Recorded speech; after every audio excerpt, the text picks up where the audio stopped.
Agora sim, muito boa tarde a todos. Estamos em condições de dar início aos trabalhos desta conferência, subordinada ao tema A Inteligência Artificial nos Seguros e Fundos de Pensões, principais desafios éticos, regulatórios e tecnológicos. Para além de nos proporcionar uma magnífica oportunidade para debater uma temática de grande relevância e atualidade, esta conferência é também pano de fundo para a cerimónia de entrega do Prémio Investigação ASF terceira edição 2023-2024, este ano dedicada à economia, matemática e tecnologia. Em nome do Conselho de Administração da Autoridade de Seguros e Fundos de Pensões, damos as boas-vindas a todos os convidados, tanto os que se encontram presencialmente no auditório da ASF, como todos aqueles que nos acompanham através do site da ASF ou através do LinkedIn. É um prazer ter-vos a todos, aqui em casa ou no escritório, aqui connosco. Sem mais demoras, peço agora à Sra. Presidente da ASF, Dra. Margarida Correia de Aguiar, o favor de fazer a sua intervenção. Muito obrigada. Ora, muito boa tarde a todos. É com muita satisfação que os recebemos neste auditório da Autoridade de Supervisão de Seguros e Fundos de Pensões para dar início a esta conferência. Muito obrigada pela participação de todos, inclusive os que nos acompanham à distância, portanto sejam todos muito bem-vindos.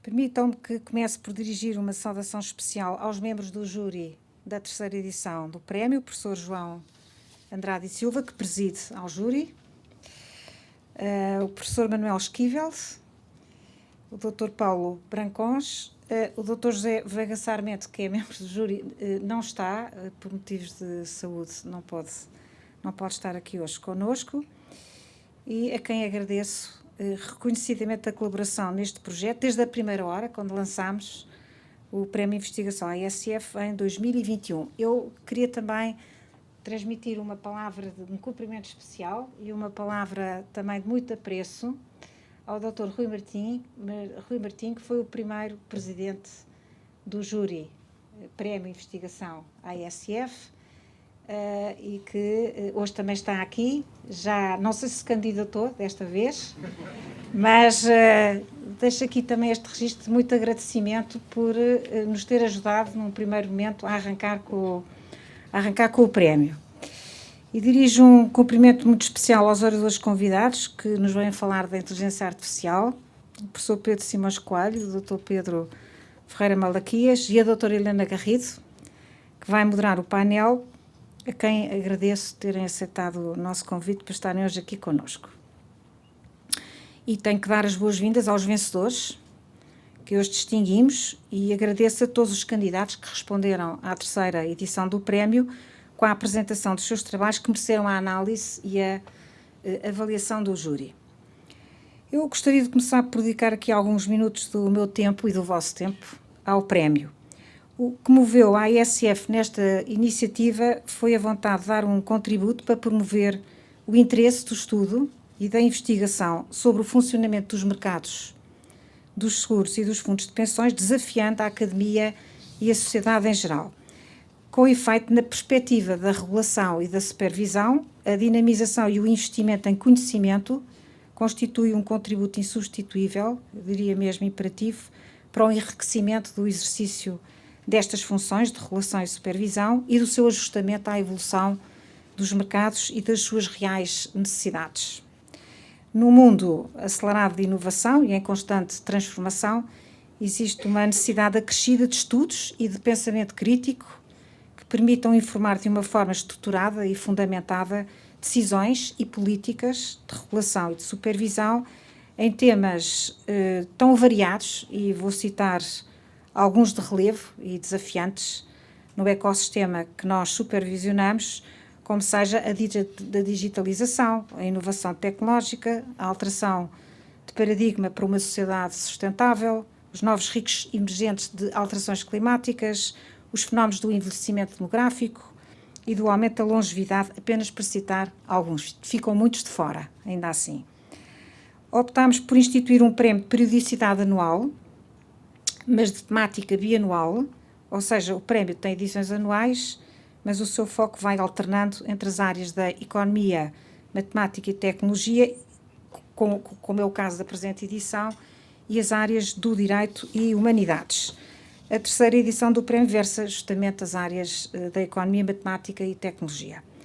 Os trabalhos de investigação apresentados na terceira edição do Prémio Investigação ASF foram analisados e avaliados pelo júri, quer sob o ponto de vista da sua qualidade e rigor científico, quer no que respeita à originalidade dos mesmos e ainda pelo seu interesse para os setores segurador e dos fundos de pensões nacionais.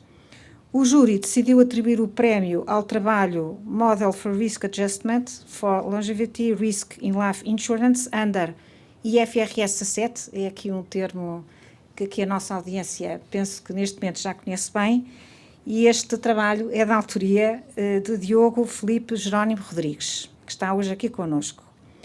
Este trabalho recorre a instrumentos complexos, visando propor um modelo para o Risk Adjustment no risco de longevidade em produtos vida, considerando a sua inclusão no novo relato financeiro aplicável aos contratos de seguros, a referida norma IFRS 17, e dar assim um contributo significativo no tratamento desta importante componente.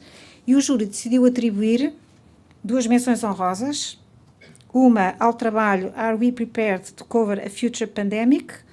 Essay of a Portuguese Health Insurance Portfolio, da autoria, é um trabalho em coautoria, de Maria Garcia de Castro, Marli Amorim Ferreira, Maria do Carmo Ornelas e Alfredo Duarte Egídio dos Reis. E uma outra menção honrosa ao trabalho Metodologias de Cálculo para Estimação das Provisões para Sinistros em Anos de Ocorrência Futuros, da autoria de Ana Domingues. Gostaria agora de dedicar alguns minutos ao debate que iremos ter sobre a inteligência artificial. Atrevo-me a falar alguma coisa, pouco sei disto, e estou aqui sobretudo para aprender. Mas tenho aqui algumas questões. Nós escolhemos para esta conferência o tema da inteligência artificial pela importância crescente da sua integração na indústria financeira e a transformação que pode gerar nas cadeias de valor, nos benefícios que pode trazer aos consumidores e à economia e à sociedade em geral. Não se trata apenas de um desenvolvimento tecnológico, está em causa uma mudança transformadora no modus operandi que se quer eficiente, responsável e seguro, em que no final do dia os benefícios deverão ser repartidos por todos os intervenientes. Estamos ainda numa fase, julgamos, podemos classificar de experimental e inicial, em que a implementação da inteligência artificial requer modelos de governação e de liderança que sejam capazes de garantir que as organizações a compreendem, seja proporcionando formação, seja investindo em competências tecnológicas e data science. Por outro lado, a integração da inteligência artificial convoca-nos para desafios relacionados com a proteção de dados pessoais, muitas vezes sensíveis, e para considerações técnicas e princípios que a devem monitorar, designadamente a transparência, a justiça e a segurança. Os aspectos regulatórios da inteligência artificial, com a recente aprovação da moldura europeia, que define as balizas do seu desenvolvimento e utilização, interpela-nos para a necessidade de garantirmos que o uso da inteligência artificial deve ser seguro, ético, inclusivo e benéfico para toda a sociedade. A ASF e os supervisores financeiros em geral têm aqui uma oportunidade de aumentar a sua capacidade de atuação em benefício da eficiência e eficácia com que exerce as suas funções regulatórias e de supervisão, de proporcionar às suas equipas, isto é um ponto importante, maior satisfação no trabalho que desenvolvem e de aumentar a qualidade dos seus entregáveis à sociedade. Nos setores que a ASF supervisiona, a inteligência artificial terá implicações muito grandes, de um ponto de vista da gestão dos riscos e do desenho da oferta. As autoridades de supervisão têm pela frente o grande desafio de saber regular e supervisionar a inteligência artificial, preocupando-se em compreender bem os benefícios e os riscos da sua utilização. A inteligência artificial está a ganhar e bem um lugar crescente nas preocupações dos principais intervenientes do sistema financeiro, seja no cumprimento da gestão sã e prudente e boas práticas de conduta de mercado das entidades supervisionadas, seja na proteção dos consumidores e garantia da estabilidade financeira. A ASF já integrou a inteligência artificial nos seus objetivos de regulação e supervisão, no âmbito da construção do modelo integrado de supervisão, é um projeto que tem em desenvolvimento, e também no âmbito do seu programa de transformação digital, que informa os caminhos e os investimentos que guiam a modernização desta autoridade. Reconhecemos, no entanto, que temos um caminho muito difícil para fazer, muito desafiante também, e queremos aprender e fazer escolhas acertadas nas prioridades desta transformação. E vamos fazê-lo com as nossas pessoas, que constituem o ativo mais valioso que temos. Vamos privilegiar as parcerias com a academia e outros stakeholders do conhecimento e da investigação, que queiram, por sua vez, isto também é um ponto relevante, aprender connosco. Nós também temos muito para dar, e, claro, iremos fazê-lo com as entidades que integram o perímetro da supervisão. E termino, mas sem antes agradecer aos membros da Task Force interna da ASF, que foi criada pelo Conselho de Administração e que se ocupa do acompanhamento das várias vertentes que tornam possível a realização deste prémio. E desejo a todos uma proveitosa tarde. Muito obrigada.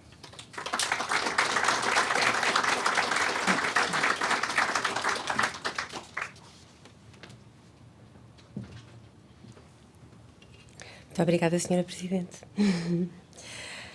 O Sr. Professor João Andrade e Silva, Presidente do Júri do Prémio Investigação ASF, irá agora fazer a sua intervenção. Recordo que o Professor João Andrade e Silva é professor catedrático de Estatística e Ciências Atuariais, aposentado no Instituto Superior de Economia e Gestão da Universidade de Lisboa e investigador do Centro de Matemática Aplicada à Previsão e Decisão Económica, atuário titular do IAP. Como investigador, publicou diversos artigos em revistas científicas internacionais. Senhor Professor, faço-lhe agora a palavra.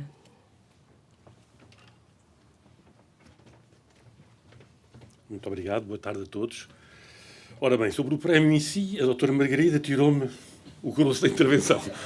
Já nomeou os vencedores, nomeou os trabalhos, as justificações, e, portanto, o que eu irei fazer é apenas acrescentar 1 ou 2 tópicos de complemento sobre os trabalhos do júri. Portanto, foram sujeitos ao concurso 9 trabalhos, geralmente todos eles de boa qualidade, o que só tornou mais difícil, mas também mais estimulante, a tarefa do júri, evidentemente, de os avaliar. Os critérios foram enunciados e, portanto, foram ponderados com pesos muito parecidos, 30, 40%, desse ligeiramente mais peso para o interesse que eles poderiam ter para os seguros e fundos, para o mercado segurador e de fundos de pensões em Portugal. E, portanto, procedemos com horas de leitura, evidentemente, individuais de cada membro do júri. Alguns trabalhos eram até bastante volumosos. E com reuniões onde trocamos impressões entre nós, o que é que pensávamos, o que é que não pensávamos, o que é que achávamos bem, mal, o que alguns teriam reparado e sublinhado mais em alguns trabalhos e noutros. Quando finalmente chegamos à última reunião e à votação final, curiosamente, evidentemente, as votações de cada membro do júri feitas individualmente deram resultados numericamente diferentes, mas houve unanimidade, quer no trabalho escolhido para o primeiro lugar, quer para o segundo, quer para o terceiro. O que, para quem presidia o júri, não deixou de ser um certo reconforto de sentirmos que, enfim, como todo o júri tem um elemento subjetivo indiscutível, mas que pelo menos era partilhado por todos e todos estávamos confortáveis, no fundo, com as decisões que tomamos. E, portanto, foi assim que se desenrolaram os trabalhos. Portanto, os prémios, a doutora Margarida já os enunciou e, portanto, acho que não tenho muito mais para repetir. Muito obrigado.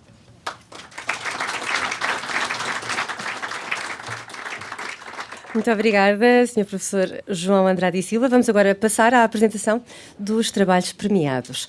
Tal como o professor João Andrade e Silva e também a Nossa Senhora Presidente referiram, foram atribuídas 2 menções honrosas. Começaremos então com a apresentação da doutora Ana Domingues, autora do trabalho intitulado Metodologias de Cálculo para Estimação das Provisões para Sinistros em Anos de Ocorrência Futuros, distinguido pelo júri com uma menção honrosa.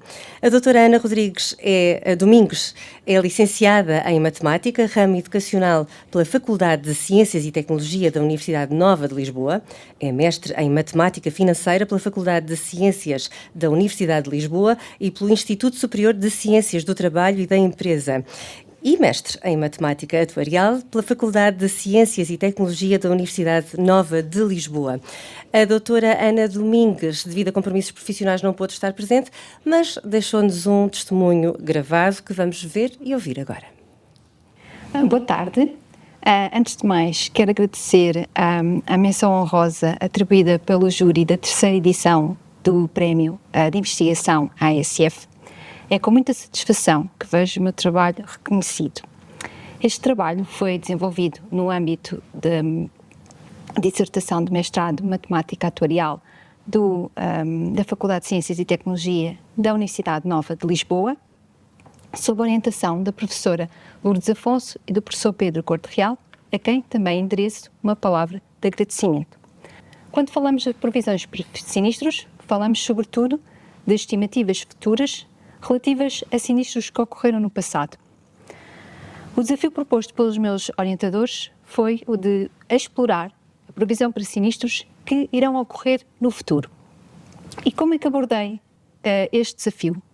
A partir dos dados da ramo automóvel em Portugal, disponibilizados no site da ASF, escolhi 3 modelos estocásticos: o modelo log linear, o modelo Poisson sob dispersão e o bootstrap, que foi usado em combinação com o modelo log linear. A metodologia aplicada foi a da construção de uma nova diagonal do triângulo de desenvolvimento a cada iteração até uma determinada data futura e, posteriormente, a construção da parte inferior do triângulo de desenvolvimento. O facto de termos 2 triângulos de desenvolvimento como base permitiram inferir a utilização de mais iterações ou menos no mesmo modelo. Também foi tida em conta a inflação. Isto quer dizer o quê? Que nos triângulos nós assumimos os dados como vinham no site da ASF e noutros triângulos o que fiz foi aplicar a inflação tanto a passada como a futura, alterando aqui ligeiramente os triângulos existentes no site da ASF. As comparações tiveram em conta o modelo aplicado, o triângulo de desenvolvimento base e a incorporação ou não da inflação. Assim conseguiu-se perceber que esta metodologia funciona melhor com os dados mais recentes, ou seja, com menos iterações. Neste caso, para os dados mais antigos, utilizou-se 9 iterações e para os dados mais recentes, utilizaram-se apenas 4. Nas comparações efetuadas, verificou-se também que o erro padrão vai diminuindo ao longo das iterações. Isto justifica-se pelo facto de, a partir da segunda iteração, nós incluímos o triângulo de base para as projeções, já inclui a primeira diagonal calculada através do modelo na iteração anterior. Sendo assim, a cada iteração vamos diminuindo o intervalo de confiança dos resultados. Comparando apenas os resultados, tendo em conta a incorporação ou não da inflação, verificamos que a incorporação da inflação resulta provisões para sinistros superiores.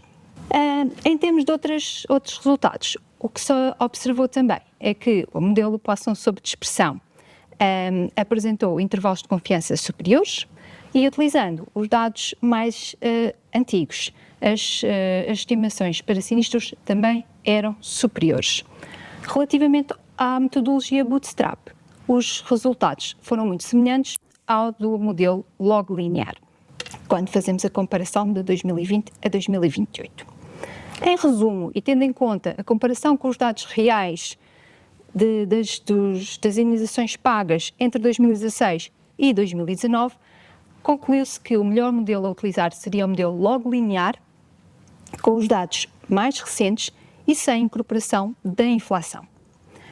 A estimação da provisão para sinistros em anos futuros pode ser relevante para a análise da rentabilidade da seguradora ou do apressamento para uma linha de negócio, e se tivermos mais detalhes sobre os sinistros, podemos utilizar metodologias de machine learning, para além dos métodos estocásticos que já conhecemos e dos quais eu selecionei 3 para a realização deste trabalho. Agradeço a oportunidade da divulgação do meu trabalho e, caso tenham curiosidade em ver mais detalhadamente, o trabalho estará disponível no site da ASF. Muito obrigada.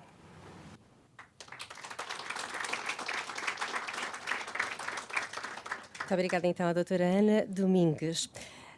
Vou pedir agora à mestre Maria do Carmo Ornelas que suba ao palco para fazer a apresentação do trabalho Are We Prepared to Cover a Future Pandemic? Essay of a Portuguese Health Insurance Portfolio, distinguido pelo júri com uma menção honrosa.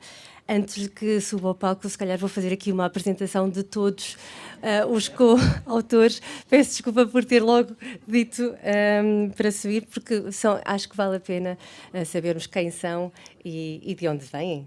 Ok? Obrigada. Maria do Carmo Ornelas é licenciada em Estatística e Investigação Operacional e adquiriu o grau de mestre pela Faculdade de Ciências da Universidade de Lisboa. Possui pós-graduação em Ciências Atuariais, ramos não-vida pela Universidade Católica de Lisboa, em Ciências Atuariais e Gestão de Riscos Financeiros pelo Instituto Superior de Economia e Gestão e, de novo, em Atuariado não-vida, Atuariado 97, pelo Instituto dos Atuários Portugueses, de que é atuária titular. Desde 2007 é responsável pela equipa atuarial da Multicare, Companhia Portuguesa de Seguros de Saúde, e é professora convidada de Ciências Atuariais e Estatística no mestrado em Matemática Aplicada à Economia e à Gestão da Universidade de Lisboa. O trabalho que será agora apresentado pela mestre Maria do Carmo Ornelas foi produzido em coautoria com o professor Alfredo Duarte Egídio dos Reis, a doutora Maria Garcia de Castro e a doutora Marli Amorim Ferreira. O professor Alfredo Egídio dos Reis é licenciado em Organização e Gestão de Empresas, mestre em Matemática Aplicada à Economia e doutor em Matemática Atuarial e Estatística. É atualmente professor catedrático de Finanças no Departamento de Gestão do ISEG e investigador na área de Estatística e Ciências Atuariais do Centro de Matemática Aplicada à Previsão e Decisão e Económica. A doutora Maria Garcia de Castro é mestre em Ciências Atuariais pelo ISEG e licenciada em Matemática pela Faculdade de Ciências e Tecnologia da Universidade Nova de Lisboa. Atualmente trabalha como atuária na Aegon Santander, Portugal. A doutora Marli Amorim Ferreira é doutora em Estatística e Investigação Operacional, mestre em Estatística e licenciada em Matemática Aplicada pela Faculdade de Ciências da Universidade de Lisboa. Desde 2018, trabalha como atuária na Multicare Seguros de Saúde S.A., responsável pela área de Estudos Estatísticos e Monitorização Clínica. Agora sim, doutora Maria do Carmo Ornelas, o palco é seu.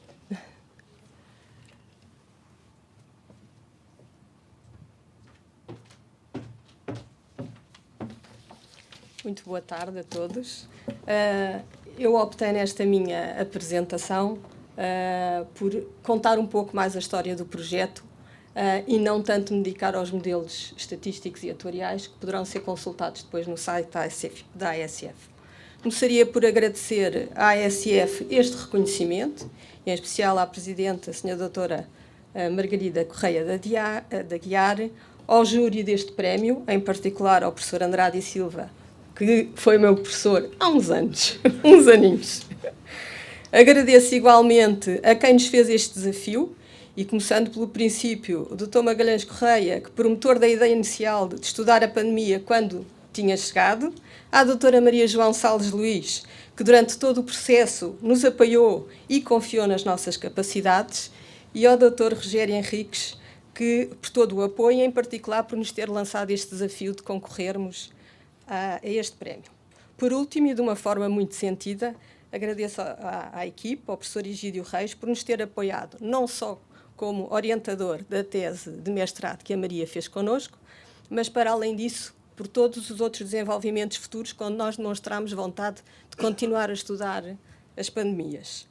À doutora Marli Amorim, que por bons motivos está fora, mas está de férias, não tem nenhum problema de saúde, não pôde vir, e que fez uma coordenação, uma coorientação, desculpem, deste projeto com muito empenho e muita ciência, aliás, algo que ela já nos habituou desde que entrou na Multicare, uma vez que fez connosco quer o mestrado, a tese de mestrado, quer a tese de doutoramento pela Faculdade de Ciências.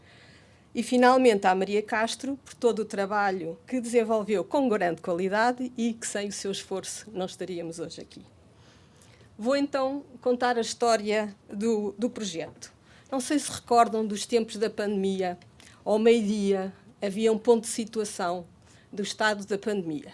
No dia 13 de abril, a então Ministra da Saúde, Marta Temido, veio à televisão dizer que o SNS não financiaria os cuidados em prestadores privados, desde que eles não fossem orientados pelo próprio Serviço Nacional de Saúde. Portanto, se fossem de vontade própria, não estariam suportados pelo Serviço Nacional de Saúde.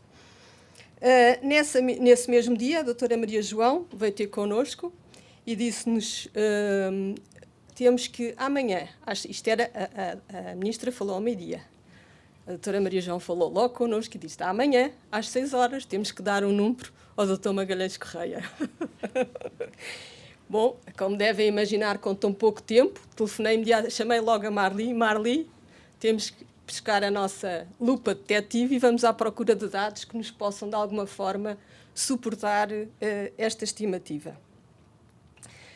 Foram-nos dados mais alguns dados. A doutora Maria João partilhou connosco que havia uns preços já convencionados e alguns pacotes de internamento já convencionados com os prestadores privados, que eram o internamento com cuidados intensivos e o internamento sem cuidados intensivos, e com base nisso e com os dados que fomos procurando, sobretudo no Reino Unido, era onde havia mais dados que se adaptassem aos nossos, fizemos a estimativa quer da incidência, quer do custo que poderíamos ter se nos puséssemos do lado dos nossos clientes, caso eles optem por ir para os cuidados privados.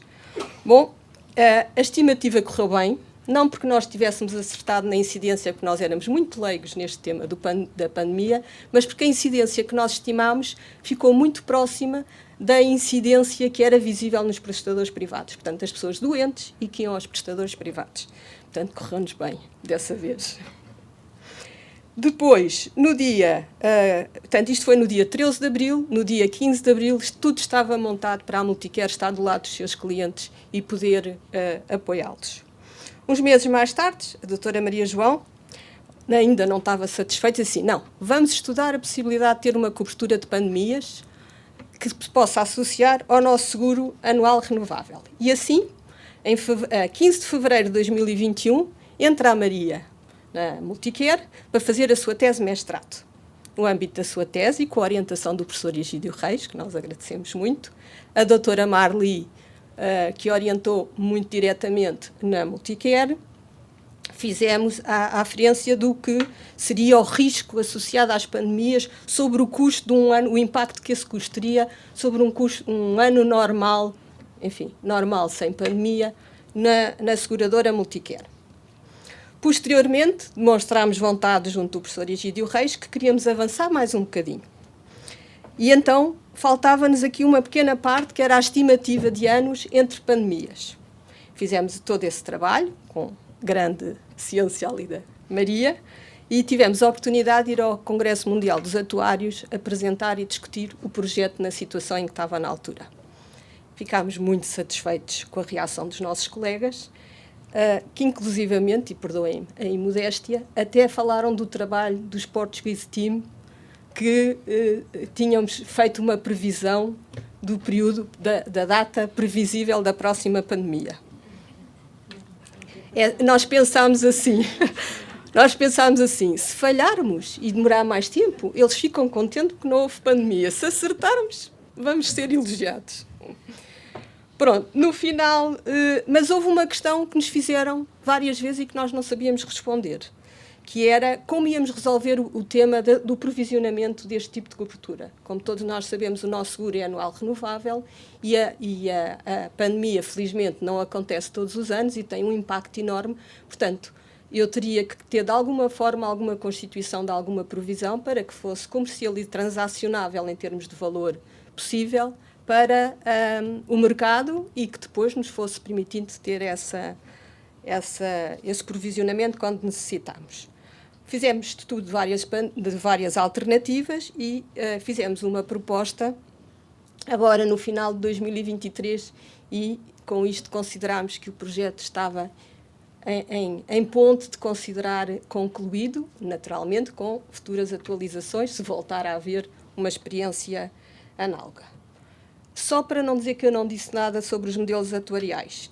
Portanto, o que nós usámos basicamente foi ajustes das distribuições, simulações e intervalos de confiança por bootstrap. O mais desafiante foi a última parte, ou a penúltima parte, que era os anos entre pandemias, onde tivemos que recorrer à teoria dos extremos. Essa foi para nós a parte mais desafiante. E para finalizar, queria apenas agradecer a todos que contribuíram para esta oportunidade e concluir que acho que demonstramos com este projeto, para quem acha que o atuariado é cinzento, que esta profissão pode ter desafios muito interessantes e muito entusiasmantes. Muito obrigada.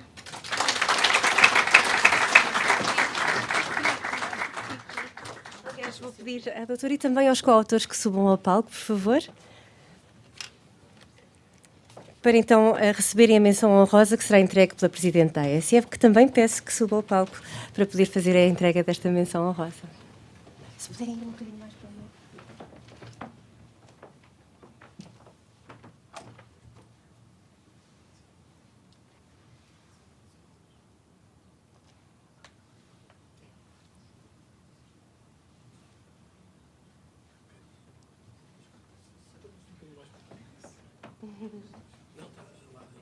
Tenho aqui.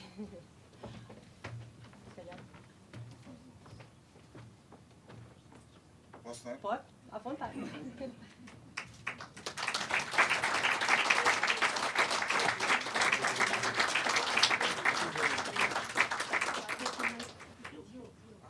Há uma placa para cada um.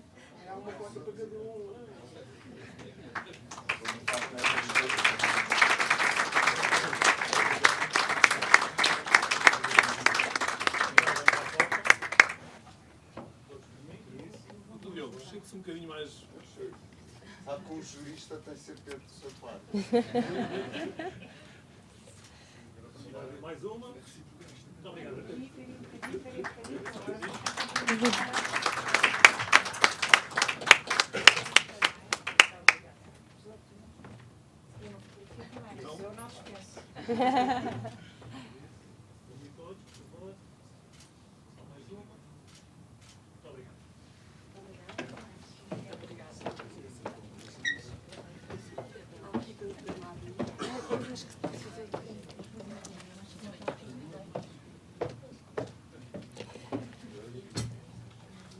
Por fim, peço ao Dr. Diogo Rodrigues que suba ao palco para fazer a apresentação do trabalho A Model for Risk Adjustment for Longevity, Risk in Life Insurance under IFRS 17, trabalho vencedor desta terceira edição do Prémio Investigação ASF. O Dr. Diogo Rodrigues é licenciado em Matemática pela Faculdade de Ciências e Tecnologia da Universidade Nova de Lisboa e mestre em Actuarial Science pelo Instituto Superior de Economia e Gestão da Universidade de Lisboa. Profissionalmente é, desde setembro de 2023, consultor na equipa de Risk and Actuarial Services da consultora Ernst & Young. Agora sim, pode ir ao palco.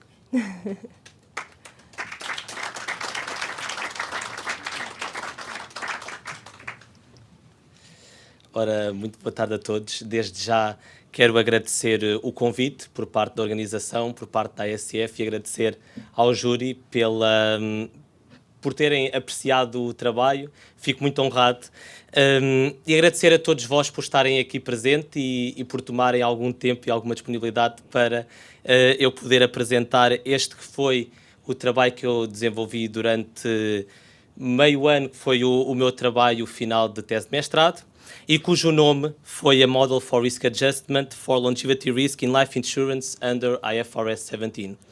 O objetivo desta investigação foi então aprofundar melhor a norma do IFRS 17, mais precisamente o Risk Adjustment, um conceito que nos foi colocado à frente do setor segurador e que acabou por apresentar bastantes desafios para o setor. A motivação desta investigação prende-se pelo facto da norma não prescrever nenhuma técnica específica para o cálculo do Risk Adjustment, o que, como todos sabemos, tornou-se um dos grandes desafios no setor segurador a quando da implementação da norma. Num contexto internacional, As metodologias mais aplicadas, que foram mais aplicadas pelo setor, foi, por um lado, a técnica do Cost of Capital e, por outro lado, as técnicas de quantis, onde podemos enquadrar o Value at Risk e o Tail Value at Risk. Estas duas metodologias têm uma larga lista de vantagens, no entanto, o objetivo desta investigação foi focar-nos sim nas desvantagens que são apresentadas pela literatura científica e, nesse sentido, a ideia foi então tentar desenvolver um modelo diferente que procurasse ultrapassar as desvantagens dos modelos. Estamos a falar então de que desvantagens? No caso do Cost of Capital, a desvantagem de ter alguma falta de sensibilidade para com as características do portfólio, uma vez que aplica choques pré-definidos, muitas das vezes os choques que nós utilizamos na Solvência 2. E, por outro lado, no caso das técnicas de quantis, o objetivo, a desvantagem muito apresentada é o seu auxílio dos modelos de simulação, o que fazem desta metodologia uma metodologia, por vezes, morosa do cálculo e que necessita de bastante poder computacional. Assim sendo, a inspiração para a construção do modelo foi um artigo desenvolvido por Magnus Callahead, em que o mesmo desenvolve um modelo de risk adjustment para o risco de resgate num portfólio de seguros-vida e, ao mesmo tempo, outra das grandes inspirações para o projeto de investigação foram alguns dos grandes desenvolvimentos científicos que têm sido feitos na escola belga e holandesa, nas escolas actuariais destes dois países, principalmente sobre conceitos como são a comodaticidade de riscos, a ordenação convexa entre riscos e a limitação das somas de riscos dependentes. Estes foram então alguns dos conceitos que eu utilizei para construir este modelo, e modelo esse que consiste na criação de um intervalo que é desenvolvido através de uma ordenação convexa, em que o objetivo é tentar conter o risk adjustment, que será suposto ser o risk adjustment a aplicar pelo portfólio. Esse limite é então construído através de duas somas comonotónicas, um que será o limite inferior e outro o limite superior. No caso destes dois limites, eles têm origens e características bastante distintas. No caso do limite superior, o objetivo é servir como referência do que poderá ser o worst case scenario, o pior caso possível para o risk adjustment, enquanto o objetivo do limite inferior acaba por ser tentar criar a melhor aproximação possível do verdadeiro risk adjustment do portfólio em causa. Este modelo foi então posteriormente testado, teste esse que foi feito através de um exemplo prático que colocava ao teste tanto o modelo desenvolvido neste trabalho, como também os dois modelos clássicos, o Cost of Capital, e neste caso, em relação aos modelos de quantis, o modelo utilizado foi o Tail Value at Risk, com a utilização de modelos de simulação de Monte Carlo. Estes três modelos foram então testados através de uma base de dados inspirada num portfólio real, de uma carteira de seguros-vida, de uma das companhias de seguros líder em Portugal, a operar em Portugal. Dos resultados provenientes deste mesmo exemplo prático, surgiu então o cumprimento da norma, ou seja, o modelo desenvolvido cumpre com os 5 critérios apresentados pela norma para o cálculo do risk adjustment e, ao mesmo tempo, acabou por se verificar que este modelo desenvolvido tinha uma boa performance no cálculo do risk adjustment real da carteira em causa. Dizer que, de entre os modelos, aquele que continua a ser o modelo que apresenta a melhor performance continua a ser o Tail Value at Risk, com a aplicação dos modelos de estimação de Monte Carlo. Isto derivado do elevado número de simulações que permite ter uma noção mais precisa sobre as características do portfólio e dos seus riscos. No entanto, é uma metodologia muito mais morosa, que demora muitas vezes mais a ser calculado do que qualquer uma das outras duas técnicas a teste. A aplicação dos choques pré-definidos da Solvência 2, que foi então o que foi aplicado para o cálculo do risk adjustment, especificamente para o risco de longevidade, que é, digamos, parte do que seria o modelo do Cost of Capital, acabou por apresentar neste exemplo prático a pior performance, isto muito aliado ao facto de não conseguir detectar, não conseguir ser sensível tanto às mortes como à exposição histórica do portfólio em questão. Finalmente, sobre o modelo desenvolvido, apresentou uma boa performance, e tem a vantagem de, dado que o modelo é criado única e exclusivamente por expressões analíticas, acaba por ser um modelo muito mais rápido de ser calculado do que em comparação ao Tail Value at Risk. Comparando os dois modelos, que acabaram por ser os dois modelos com os melhores valores, acabou por se verificar que a diferença não era materialmente significativa. Aliás, os valores até davam bastante próximos, o que acabou por ser uma das grandes vantagens, não só na exatidão, mas na rapidez em comparação ao que seriam pelas simulações de Monte Carlo. Finalmente, dizer que este ainda é um trabalho que ainda tem muita investigação que é possível e muitos caminhos que podem ser desenvolvidos. Por um lado, a parte em que alguns dos pressupostos associados a esta nova metodologia são ainda pressupostos restritos e que eu tenho como objetivo poder, em futuros trabalhos, tentar alargar a outros pressupostos e, ao mesmo tempo, dizer que outros dos grandes objetivos e trabalhos futuros que pode ser utilizado através desta investigação é tentar alargar este modelo a outros riscos, neste caso o risco de mortalidade, que é um dos riscos que acaba por ter muitas características semelhantes do risco de longevidade, e, quem sabe, até mesmo conseguir criar um modelo que consiga compilar os dois riscos e conseguir também nos apresentar qual é que é o benefício da diversificação dos dois riscos. E pronto, foi esse o trabalho que foi desenvolvido no âmbito da minha tese de mestrado. Agradecer a todos os envolvidos nessa tese, às minhas duas orientadoras, a professora Alexandre Moura e a doutora Carla Sá Pereira, que estiveram muito associadas a este projeto, e agradecer também a todas as pessoas que me deram o apoio para desenvolver o projeto e poder estar hoje aqui a apresentar-vos o mesmo. Muito obrigado pela vossa atenção e espero que tenham gostado.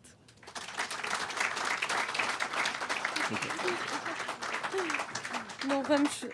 Agora sim, também vou pedir ao Dr. Diogo que se mantenha em palco e peço agora também à Sra. Presidente que regresse ao palco para entregar a placa que assinala o primeiro Prémio de Investigação ASF.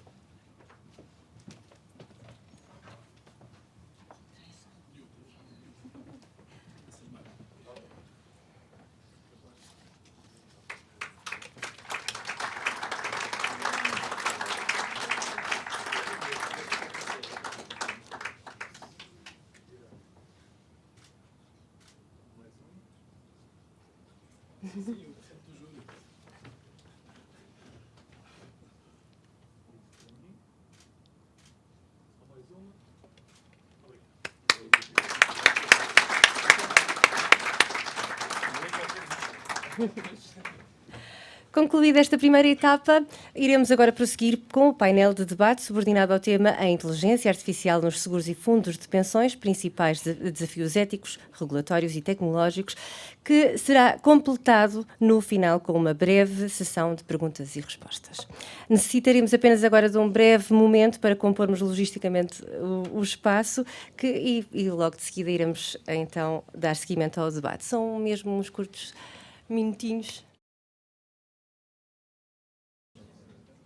Estamos prontos. Muito bem. Estamos então agora em condições de prosseguir os trabalhos. Peço então ao professor Pedro Simões Coelho, ao Dr. Pedro Ferreira Malaquias e à doutora Helena Garrido o favor de ocuparem os seus lugares na mesa.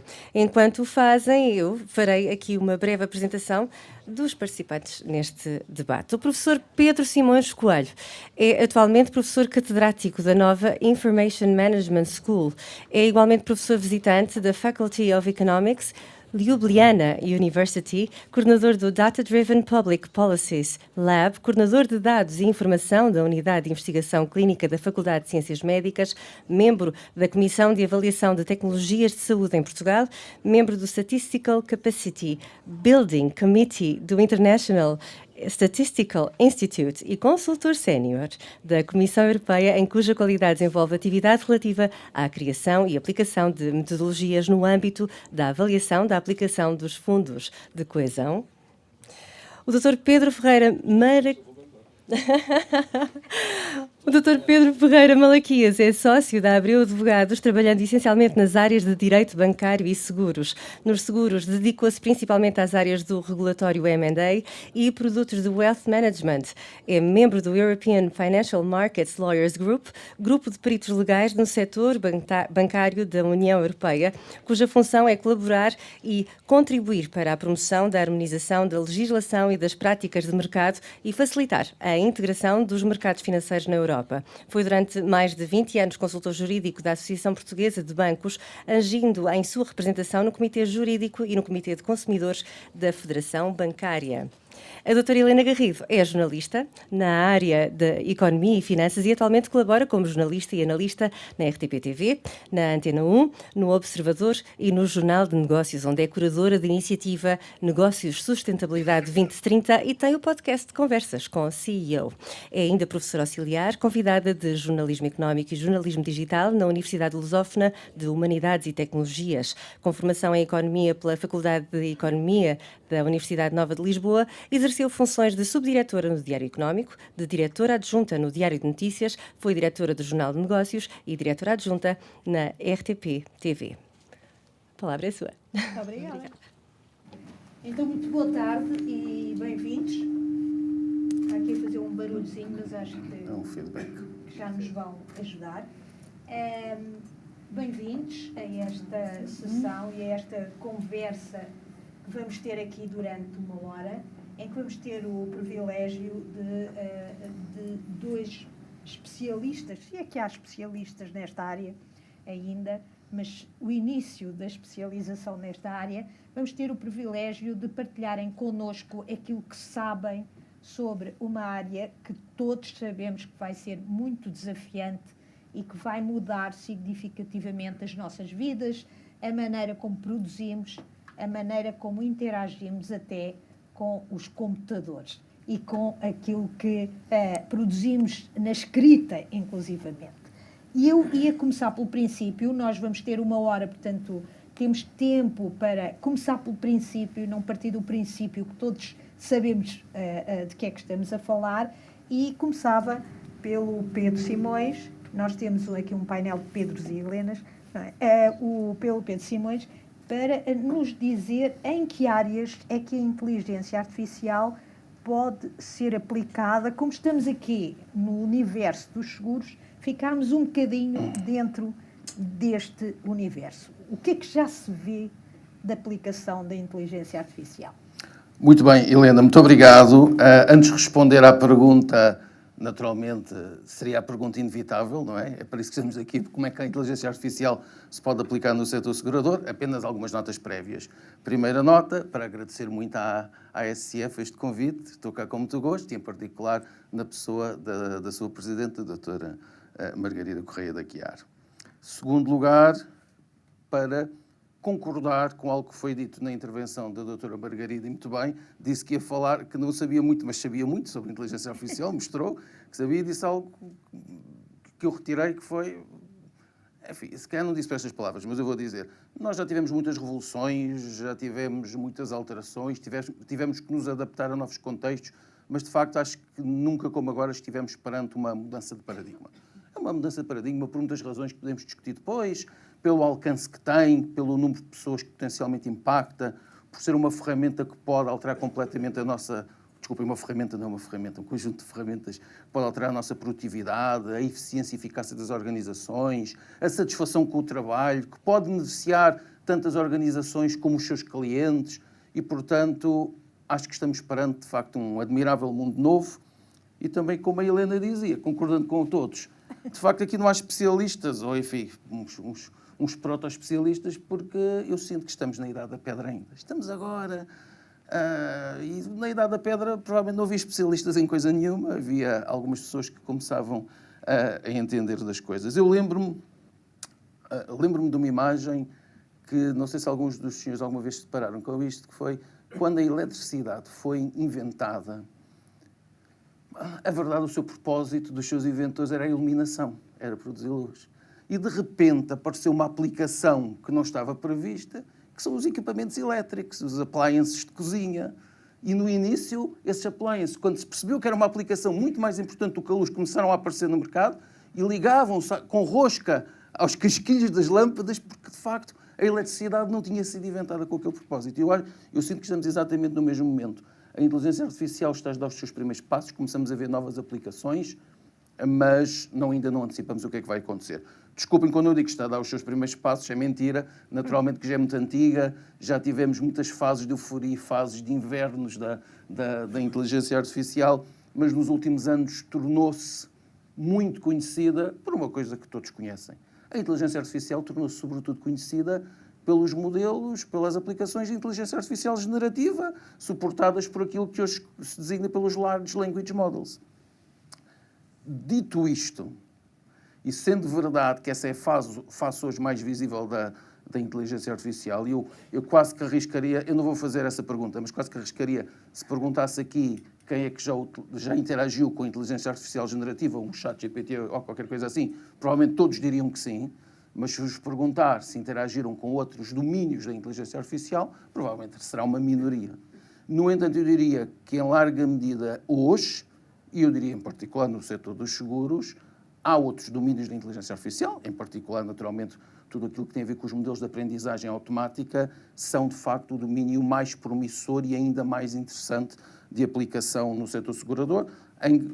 Portanto, a aprendizagem automática, desculpa, para muitos saberão perfeitamente o que é, mas dito assim de uma forma muito simplista, passamos de um paradigma em que criávamos uns programas computacionais que liam um input e produziam um certo output, para fazermos ao contrário. Damos o input e o output e os modelos é que vão descobrir como é que vão chegar àquele output. Isto é, programas em que não damos instruções específicas, são eles que descobrem o caminho para chegar ao resultado. E, portanto, estes modelos, por exemplo, estes estudos que nós vimos agora serem apresentados, passam a ser dispensáveis? Ou seja, eu não vos quero desanimar, tipo, o vosso trabalho não vai servir para nada. Não é nesse sentido. Não, eu acho que com certeza que pode servir, nem que seja para ensinar a inteligência artificial. Mas será completamente diferente? Não, eu acho que a inteligência artificial não dispensa nada.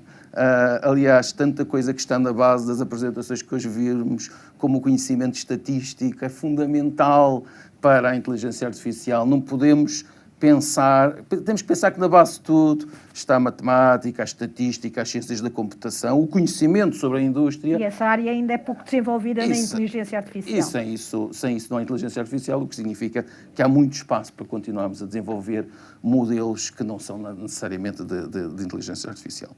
Agora, quero continuar, Pedro, sobretudo focando-nos agora na área dos seguros. Então, ando focando na área dos seguros. Desculpe a longuíssima introdução, então. Na área dos seguros, eu já sabia que a Helena me ia perguntar sobre as aplicações e eu fiz dois exercícios diferentes. Perguntei-me a mim próprio quais é que eu achava que seriam as aplicações na área dos seguros e elenquei aqui algumas que vos vou dizer. E a seguir fui procurar no mundo o que é que havia e, curiosamente, foi perguntar ao ChatGPT.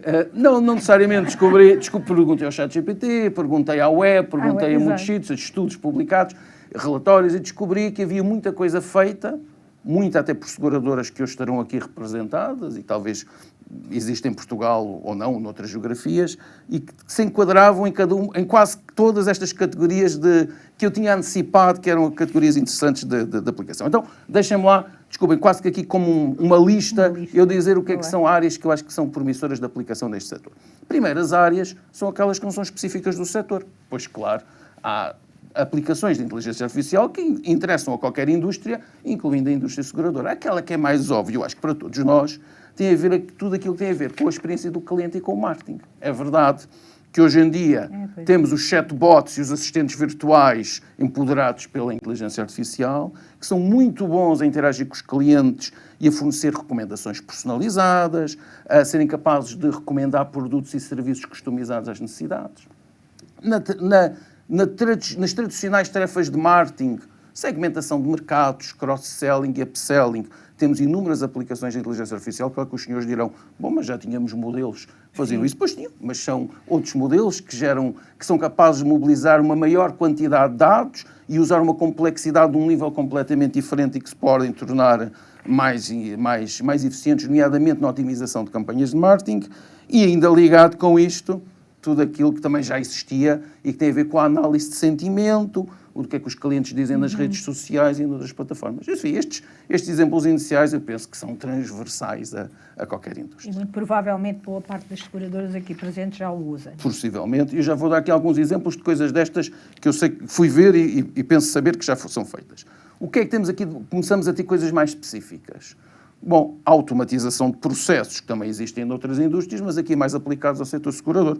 Processamento de sinistros, previsão da adequação das apólices, das suas coberturas e previsões para definir melhor os seus preços, e tudo aquilo que tem a ver com uma área que muitos dos senhores conhecem bem, que é o processamento de linguagem natural, que é capaz de ler e interpretar textos, perceber o sentido e o contexto em que esses textos foram escritos e fazer isso para analisar o conteúdo de uma multiplicidade de documentos, mas naturalmente há duas áreas que me ocorrem logo, que é a análise de reclamações, que é muito importante naturalmente, seguramente nesta indústria, e também na interação com os clientes, responder a e-mails, responder a múltiplas formas de contacto. Isto pode ser feito com a análise desse conteúdo, com processamento de linguagem natural. Uma terceira área, ainda que eu diria mais específica do setor segurador, avaliação de riscos. Pois claro, essa será uma das grandes aplicações. Sermos capazes de prever o risco, sermos capazes de prever a probabilidade de sinistro, uma melhor, como eu já disse, definição de preços, com isto até ter uma inteligência artificial mais prescritiva para nos ajudar a mitigar alguns riscos. E uma área que também eu penso que é muito óbvia e onde eu acho que a inteligência artificial tem um grande potencial, que é tudo o que tem a ver com detecção de fraude. Isto é, detecção de padrões, de comportamentos anómalos, invulgares, que possam indiciar situações de fraude. Ainda mais específico e um pouco mais, desculpem a expressão, fora da caixa. Estou quase a terminar, mas se a Helena me deixar, só quero dizer depois alguns casos concretos que eu vi muito telegraficamente que aqui se enquadram. Aplicações com base na sensorização e na internet das coisas. Bom, os senhores sabem o que é que eu estou a falar. Sensorização com S. A sensorização. Vou dizer o quê? Não quer, bem. Vamos ver.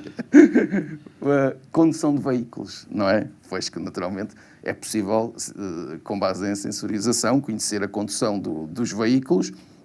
Vamos lá ver, isso não significa que seja usado para prejudicar o cliente. Pode ser usado em benefício da seguradora e em benefício do cliente, ajustando os preços e as coberturas. A mesma coisa com dados de saúde, mais sensíveis naturalmente, mas também é possível, através de informação existente e de sensores, poder beneficiar os clientes que utilizam dados de saúde.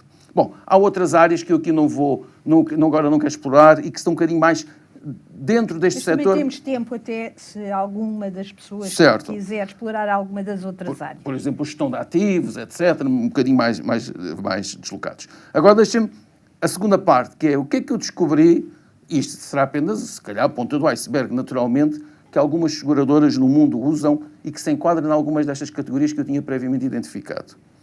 Vou começar por aquilo que é mais banal. Desculpem, eu vou dizer banal, mas não quer dizer que seja pouco importante, é muito importante. Zurique. Penso ter conhecimento que a Zurique tem uma plataforma de atendimento ao cliente que utiliza chatbots, exatamente empoderados por inteligência artificial e que auxilia a responder perguntas frequentes, que auxilia na compra de apólices, fornece até suporte em sinistros. Não sei em que geografias, mas que existirá. Depois algumas seguradoras um pouco, talvez aqui menos, para mim, menos conhecidas. Lemonade. Lemonade nos Estados Unidos, penso eu, também chatbots alimentados por inteligência artificial para processar os sinistros em segundos e, portanto, analisa os dados e imediatamente aprova ou nega as indenizações dos sinistros.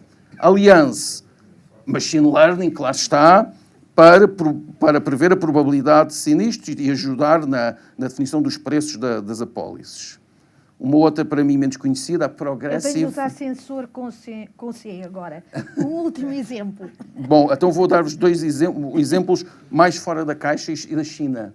A China Life Insurance, que utiliza dados de saúde, históricos médicos para customizar os produtos de saúde, e a Ping An, que tem uma plataforma now que se chama Good Doctor, em que, associado ao seguro de saúde, oferece aconselhamento médico e consultas totalmente feitas por uma inteligência artificial, e uma empresa que não é uma seguradora, a Tractable, não sei se conhecem, que tem uma tecnologia para seguradoras que usa uma área da inteligência artificial chamada Computer Vision, que tira-se umas fotografias aos automóveis sinistrados e, em questão de minutos, faz a análise daquelas fotografias e imediatamente define um custo de reparação. Muito interessante, muito interessante. Temos aqui muitas áreas para olhar, Pedro Malaquias, muitas áreas muito importantes e que colocam uma questão. Eu, quando o Pedro Coelho estava a falar nisso, eu estava já a imaginar as seguradoras sem ninguém. só com bots e chatbots. Isto coloca muitos desafios ao nível da governação das seguradoras e até ao nível ético e da relação com os clientes. Sem dúvida, Helena. Mas antes de entrar na questão que suscita, gostava também, não sei se está-se a ouvir ou não. Tá. Gostava de também fazer 2 notas introdutórias. A primeira, naturalmente, para agradecer à ASF, na pessoa da Dra. Marida Correia de Aguiar, o convite, que com muita honra, e também que é um prazer ver aqui tantas caras conhecidas. Eu não vou dizer velhas conhecidas porque fica mal, mas conhecidas pelo menos. E a segunda nota é que hoje apaguei uma desilusão com a inteligência artificial. Antes de sair de casa, resolvi perguntar ao ChatGPT qual é que deveria ser o dress code para esta sessão. Ele deu-me tantas variantes, com tantas possibilidades, e acaba dizendo, olha, faça o que quiser, mais ou menos. Eu segui o conselho, fiz o que quis. É o que lhe apeteceu. Bom, isto dito, o PCMS já esgotou o conteúdo deste tema. Mas eu pouco mais posso acrescentar, mas posso dizer Na área da governação, com certeza, não é? Que, por muito que a inteligência artificial... e só mais uma nota ainda, é que nós estamos a falar depois do desfile de vedetas da inteligência humana generativa que tivemos com os nossos colegas da ciência atuarial. Eu sinto-me muito pequeno, mas enfim, a minha vénia aos ilustres representantes da ciência atuarial. Ia dizer que a inteligência artificial ajuda ao tratamento de dados em grandes quantidades que permitem que as seguradoras façam um pricing bastante melhorado e bastante mais real, digamos assim, face às previsões de sinistro, etc. Agora, por muito que a inteligência artificial ajude nisso, o julgamento humano vai ser sempre necessário. E aí a questão de devíamos termos pessoas ou não temos pessoas. Porque um dos princípios básicos, sacrossantos, que devem presidir à implementação e à implantação da inteligência artificial é a supervisão humana. E essa supervisão humana não é só porque está na moda ou porque não está na moda, é porque é necessária. É necessária até para corrigir comportamentos desviantes da inteligência artificial. E eles acontecem, e há vários exemplos disso. Portanto, nem pensar em que no modelo do governo das empresas de seguros, ou não de seguros, mas que implementem soluções de inteligência artificial, vai desaparecer o fator humano. Quando muito, poderá eventualmente, as suas funções poderão eventualmente ser um pouco afinadas, mas não vai desaparecer. Existe alguma reflexão sobre o impacto que isto pode ter nos modelos de governação? Existe. E também só em desenho. Uma vez que a inteligência artificial vai fazer parte da vida das empresas, com mais ou menos incidência no output das empresas, se quisermos desenhar uma pirâmide de como é que isto deveria ser representado, na base teríamos os clientes, que serão os utilizadores da inteligência artificial, por cima teríamos os fornecedores ou operadores da inteligência artificial que podem estar dentro ou fora da empresa, e acima desses, então temos mais 2 camadas, a direção da empresa que vai conduzindo os negócios do dia-a-dia e, lá no topo, o Conselho de Administração. Esta pirâmide são estes layers que se prevê que venham a existir. Claro que depois haverá soluções mais híbridas, em que as decisões não poderão... Haverá decisões da inteligência artificial que não serão todas automatizadas e outras poderão ser. Portanto, haverá umas que terão que ter a intervenção humana para que a decisão saia, outra, a decisão pode sair e depois, quando muito, é supervisionada ou controlada pelo fator humano. E, portanto, sim, vai haver aqui algumas alterações de modelo. E depois há também, enfim, eu vou já adiantar um bocadinho, falar do chamado regulamento da inteligência artificial, que toda a gente já ouviu falar. Ele prevê que haja, para os sistemas chamados de risco elevado, que sejam obrigatório haver um sistema de gestão de riscos, um sistema de gestão de qualidade. Portanto, as empresas, ao implementarem, ao utilizarem esses sistemas, vão ter que criar sistemas de gestão de risco que vão obedecer a requisitos muito detalhados que estão no regulamento e também gestão de qualidade que passa até por coisas mais técnicas, como seja o manual de instruções e previsão dos possíveis falhanços da própria previsão, da própria inteligência artificial, etc. Mas a regulação, por exemplo, se passarmos não dos regulados, nada... Se passarmos dos regulados para os reguladores, então temos aquilo que tipicamente já é conhecido como a SUBTEC e a RECTEC, ou seja, a supervisão desta indústria pelos supervisores, que vão utilizar vários instrumentos que já foram referidos até pela doutora Margarida, que passam, e também já foram aqui pelo Pedro, que passam tratamento dos pedidos de entrada, tratamento dos pedidos entrados, tratamento de reclamações, enfim, tratamento de controle das relações de grupo dos supervisionados. Há um mundo muito grande. Mas, por exemplo, os supervisores não podem vir a ganhar algumas funções adicionais até relacionados com o enviesamento de alguns modelos de inteligência artificial, garantindo que os modelos aplicados pelas seguradoras não são discriminatórios, são inclusivos, como a doutora Margarida Correia da Guiar há pouco dizia. Há um exemplo famoso nos Estados Unidos que usavam, aquilo nem sei bem se era uma mistura, de inteligência artificial, identificava os clientes, era uma farmacêutica, uma farmácia. Sem dúvida, E isto não significa novas funções para os reguladores? Não sei se são novas funções, são as mesmas funções, mas adaptadas a novas realidades, chamemos-lhe assim. Porque hoje em dia, se eu for maltratado, entre aspas, simplificando a terminologia, por uma empresa seguradora, designadamente em termos da quebra das regras comportamentais dessa seguradora, eu faço uma queixa à ASF. Assim como posso fazer uma queixa ao Banco de Portugal, se um banco não cumprir com determinadas normas que deve cumprir no exercício da sua atividade, não é? Portanto, cabe à ASF, como cabe à CMVM, como cabe ao Banco de Portugal, fazer uma supervisão comportamental dos seus supervisionados, não é? Agora, se calhar vão ter que integrar também nesse âmbito, essa supervisão, estas situações. Terem acesso aos modelos, porque o problema das... Mas os modelos vão ter que ser fornecidos ao supervisor. Ora bem, ou vão ter que ser explicados. As regras dizem que eles têm que ser explicados, têm que ser muito bem explicados. Tem que haver um manual de instruções, tem que haver situações porque para... Aquilo que se diz, Pedro, é que a inteligência artificial é um bocadinho uma black box, não é? E que não sabemos muito bem como ela funciona lá dentro, mas para o regulador atuar, precisa de saber que, se calhar, como é que ela funciona lá dentro. E aí estamos a entrar no campo mais difícil, porque eu ia falar disso a propósito de outra coisa, que é a responsabilidade pelos danos causados pela inteligência artificial. Na black box, o que estamos a falar, o problema da black box tem a ver com a inteligência artificial generativa, em que aquilo funciona por camadas, por layers de neurónios e depois de conexões. E o peso dessas conexões na relação entre esses neurónios é ditado pelo algoritmo. Ora bem, e quando o algoritmo é auto-ensinado, aquilo, às tantas, já ninguém consegue fazer a traceability. Deslindar aquilo. E puxar o fio à meada e encontrar, cá está aqui, na ponta do anzol está aqui a minhoca. Não está. Porque já ninguém sabe, já ninguém consegue encontrar.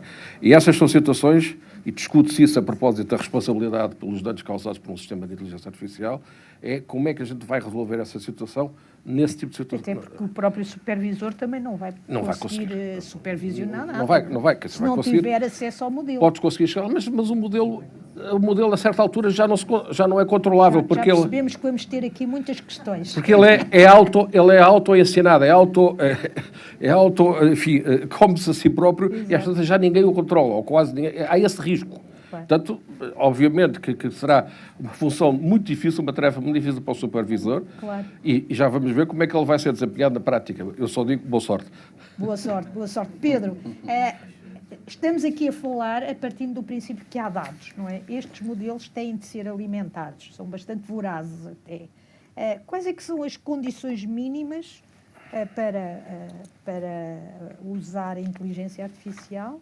Estamos sempre neste domínio deste setor, quer dizer, também podemos falar de outros, mas... E como é que isto pode, de alguma forma, agarrando até na sequência da conversa, como é que se pode gerir esta situação da black box? Desculpem lá o inglês. Muito bem.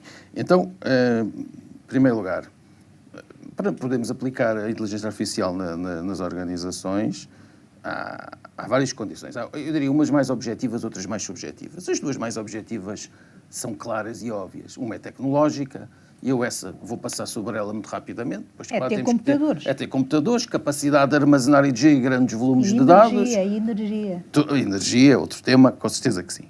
O segundo, que a Helena está aqui logo a sugerir na sua pergunta, e muito bem, tem a ver com os dados.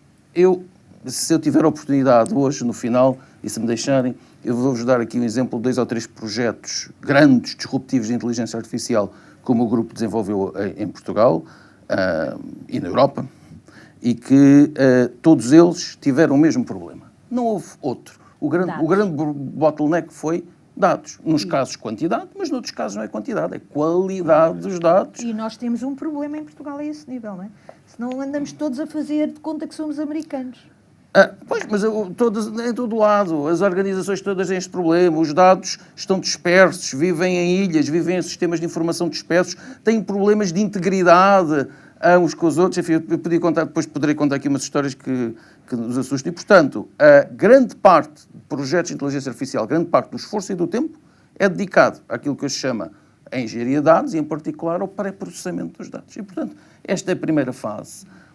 Condições para aplicar é ter dados, mas é, sobretudo, estarmos cientes que vamos ter que ter equipas que, no início, vão ter que criar, vão ter que pôr os dados em condições de serem usados, mas daí também depois temos outros benefícios. A prazo, isso também nos vai ajudar a ter melhores estruturas de dados e melhores sistemas de informação. Mas o seu ponto de observação, não sei se consegue partilhar connosco, Portugal tem um problema a esse nível, diferente dos outros países, ou somos todos iguais? Somos todos iguais. Na Europa, porque se calhar nos Estados Unidos, eu acho que eles têm dados para tudo.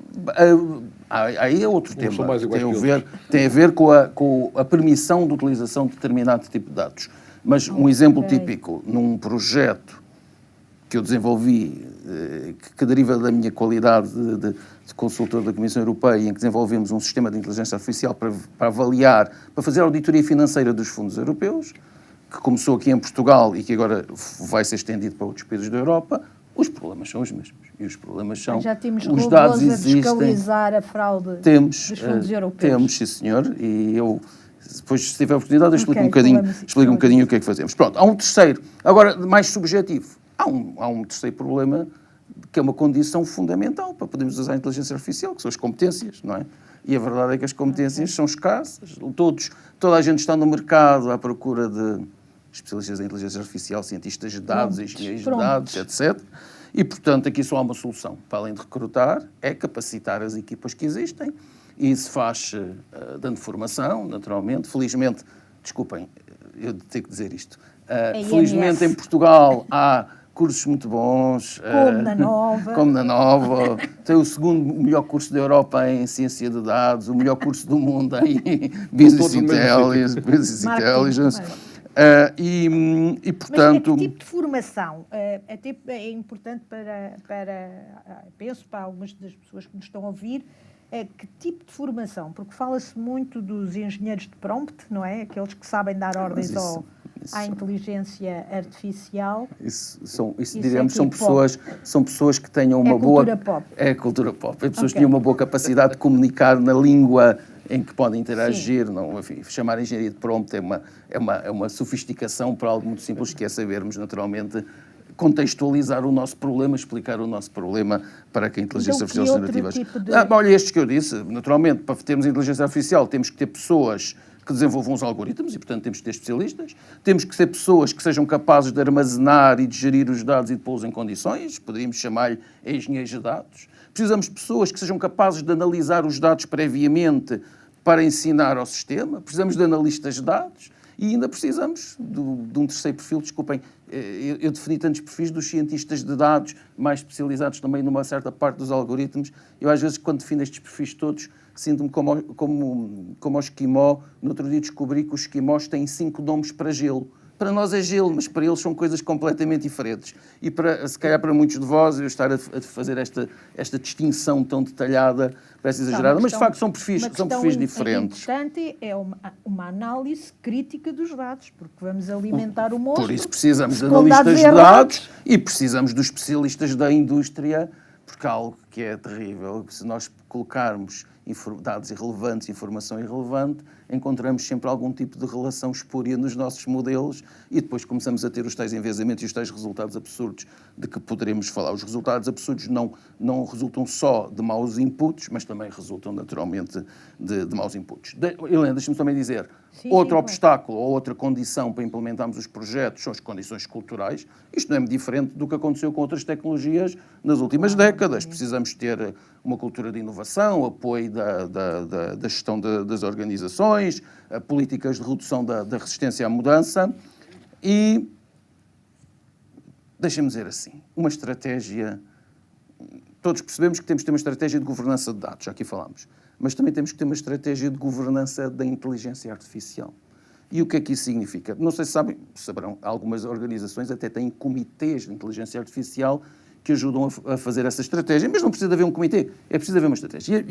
E porquê? Porque eu acho que um grandes problemas neste momento no mundo da implementação de projetos de inteligência artificial é que muitas das organizações saltam para os projetos sem saber por onde começar e, em muitos casos, até sem saber onde é que querem terminar, o que objetivo querem atingir. Só sabem que querem fazer alguma coisa. E, portanto, eu devo dizer, um processo deve sempre começar por um diagnóstico completo. Conhecer quais são os processos de negócio, quais é que podem beneficiar, identificar quais são as oportunidades de aplicação e priorizar essas oportunidades. Esse é, eu diria, o segredo do sucesso e também a integração com os processos de negócio e com os sistemas existentes, porque todos os senhores têm ERPs, CRMs, etc. E, portanto, os sistemas, para não serem depois um projeto que começa e morre, tem que estar embebido dentro dos sistemas das organizações. Eu, se calhar, deixo para depois, mas gostava de responder uma coisa que disseram e bem todos, que é, e porque há estes enviesamentos potenciais, porque há riscos especiais que já existiam, há também a necessidade de ter uma supervisão humana em contínuo. Não há nenhum sistema de inteligência artificial. É uma das condições fundamentais, mas muito importante. Essa monitorização, por razões específicas da inteligência artificial, não pode ser datada no tempo. Não pode ser como de outros projetos em que nós... Ela às vezes faz tilt, não é? Exatamente, e porque a realidade é dinâmica, porque os dados novos podem ter padrões diferentes e, portanto, essa monitorização, essa supervisão tem que funcionar em contínuo. Pedro Malaquias, há pouco o Pedro Coelho estava-nos a falar, quando nos deu alguns exemplos, um dos exemplos que deu foi um exemplo na China, que me pareceu logo que aqui na Europa aquilo era altamente discutível. Nós aqui estamos a optar pela regulação, a Europa é assim mesmo, a União Europeia. Qual é que é a sua perspectiva? O que é melhor, regular, não regular? A Europa está a ir longe demais na regulação, em geral? Eu não sei. Em geral, muitas coisas começam a ser muito criticada. Não sei se nesta área está a ir e nas condições, desculpa lá a pergunta tão aberta, nestas condições, até se quiser podemos começar por aí, nestas condições, uma das condições é ter dados e nós temos aqui aquelas regras de proteção de dados, não sei até que ponto é que não limitam... Faz parte da regulação, não é? Não limitam esse acesso, não é? E essa condição básica para ter acesso. No fundo, é abordar o tema das vantagens e desvantagens de uma regulação nesta área, não é? E eu diria que há, sobretudo, a nível mundial, duas escolas, a escola americana e a escola europeia, claro. E depois há várias experiências, ou subexperiências, se quiser, que também poderei falar. A escola americana é uma escola de livre discurso, livre internet e desresponsabilização típica dos operadores da internet. Eles consideram que a regulação é um fardo que vai desviar a alocação de recursos das empresas para outras coisas que não seja a inovação e, portanto, acham que os recursos das empresas devem estar todos focados em cada vez mais inovação. Isto depois, enfim, reflete-se em vários comportamentos que também já poderei falar, mas o que se passa é que eles defendem uma regulação mínima. Não existe nos Estados Unidos uma proteção de dados a nível federal. Existe um Decency Compliance Act que protege os operadores da internet, as plataformas, quanto aos conteúdos, isto é, qualquer pessoa pode lá meter qualquer conteúdo que a operadora, a plataforma, não pode ser responsabilizada. Isso é a grande diferença para a Europa, onde os operadores não só têm que seguir todas aquelas regras da proteção de dados privados, com a privacidade, etc., e que faz com que isto, tanto na relação com os consumidores, com os utilizadores, com os seus parceiros, enfim, as empresas europeias estão sujeitas a um peso muito maior da regulação. E diz-se, está bem, isto faz com que sufoque as empresas europeias. Exatamente, e sobretudo condiciona o seu desenvolvimento, não é? Eu diria que não. Não? A Eu diria aplicação que da não. Obviamente que poderá afetar, mas só parcialmente, até porque, se formos ver, as grandes empresas americanas, para poderem atuar cá, tiveram que fazer os mesmos esforços e estão a fazê-lo, e estão a conseguir. Portanto, isso para mim é quase um não tema. De qualquer forma, há quem defenda, e há economistas que dizem, que a razão antes disso, se olharmos para as 70 plataformas digitais internet que existem no mundo, as empresas americanas, nesse conjunto, representam cerca de 73% da valoração capitalista dessas empresas. E a europeia são 4%. Portanto, somos realmente muito pequeninos comparados com os americanos. Agora, será que por isso devemos atribuir todo o peso dessa diferença de posições só à regulação? Não. Porque há quem diga que, pelo facto de o mercado europeu ser um mercado muito mais pequeno, muito mais fragmentado, ser sujeito a controles regulatórios mais apertados e também ter, de alguma forma, uma dificuldade maior no financiamento das empresas, nos Estados Unidos é fácil uma empresa lançar um instrumento de dívida e captar dinheiro para poder investir. Não é? E aqui na Europa a gente sabe que isso é bastante complicado, designadamente cá em Portugal. E o terceiro fator é a questão da retenção, que já foi falado aqui, que é a retenção de talento. Ou seja, é muito mais fácil ir buscar talento para trabalhar em cenários como o do americano do que para trabalhar em cenários como o europeu, que é bastante mais regulado. Portanto, e se é verdade que estes três fatores podem explicar o atraso da Europa relativamente aos Estados Unidos, então também é verdade que, afinal, a regulação não pode ser... tudo isso não pode ser atribuído à regulação. Os dados, todas as regras relacionadas com a proteção de dados não podem condicionar aquilo que é a condição mínima para uma inteligência artificial funcionar eficazmente. Pode e condiciona, mas atenção, que também é um fator de inovação social. Ou seja, haverá eventualmente poucos cidadãos na Europa que não terão já ouvido falar no famoso GDPR e não terão sentido já na prática a proteção dos seus interesses e da sua privacidade quando lidam nas plataformas e quando de alguma forma dialogam com outros parceiros na internet. Não é? E isso é algo que para os europeus é um bem muito precioso, é um bem fundamental mesmo, é considerado como um bem fundamental. Pois, a questão é se os europeus depois estão disponíveis para pagar o custo desse bem, porque o custo desse bem pode ser o atraso na aplicação da inteligência artificial. Sim, mas ela se não vier diretamente, vem indiretamente de outros países. E não se esqueça também que há outro fator aqui também que pesa nos Estados Unidos, que é a guerra pela supremacia na inovação tecnológica entre os Estados Unidos e a China. Exato, não é? Porque nós estamos a falar dos Estados Unidos, mas a China não cumpre nada, nem regulação da E, portanto, para os Estados Unidos, eles têm que arranjar um ambiente, um environment, onde inovação. E depois logo se vê se é preciso regulação ou não. Quer dizer, enquanto que aqui na Europa, inovação sim, mas com conta, peso e medidas. Mas na sua opinião, a regulação não está a condicionar o desenvolvimento da... Eu acho que certamente condiciona parcialmente, mas acho que o trade-off entre a inovação, a regulação e os direitos fundamentais, acho que é favorável aos consumidores. Pelo menos acho que é este o pensamento geral na Europa e eu partilho dele, não é? Ou seja, os segurados estão mais protegidos na Europa. Mas há aqui outras questões. Isto também, a gente às vezes vem com fantasmas da regulação e do custo da regulação, etc. Mas a regulação, há pelo menos 2 casos onde a regulação pode ser ele próprio um fator de inovação.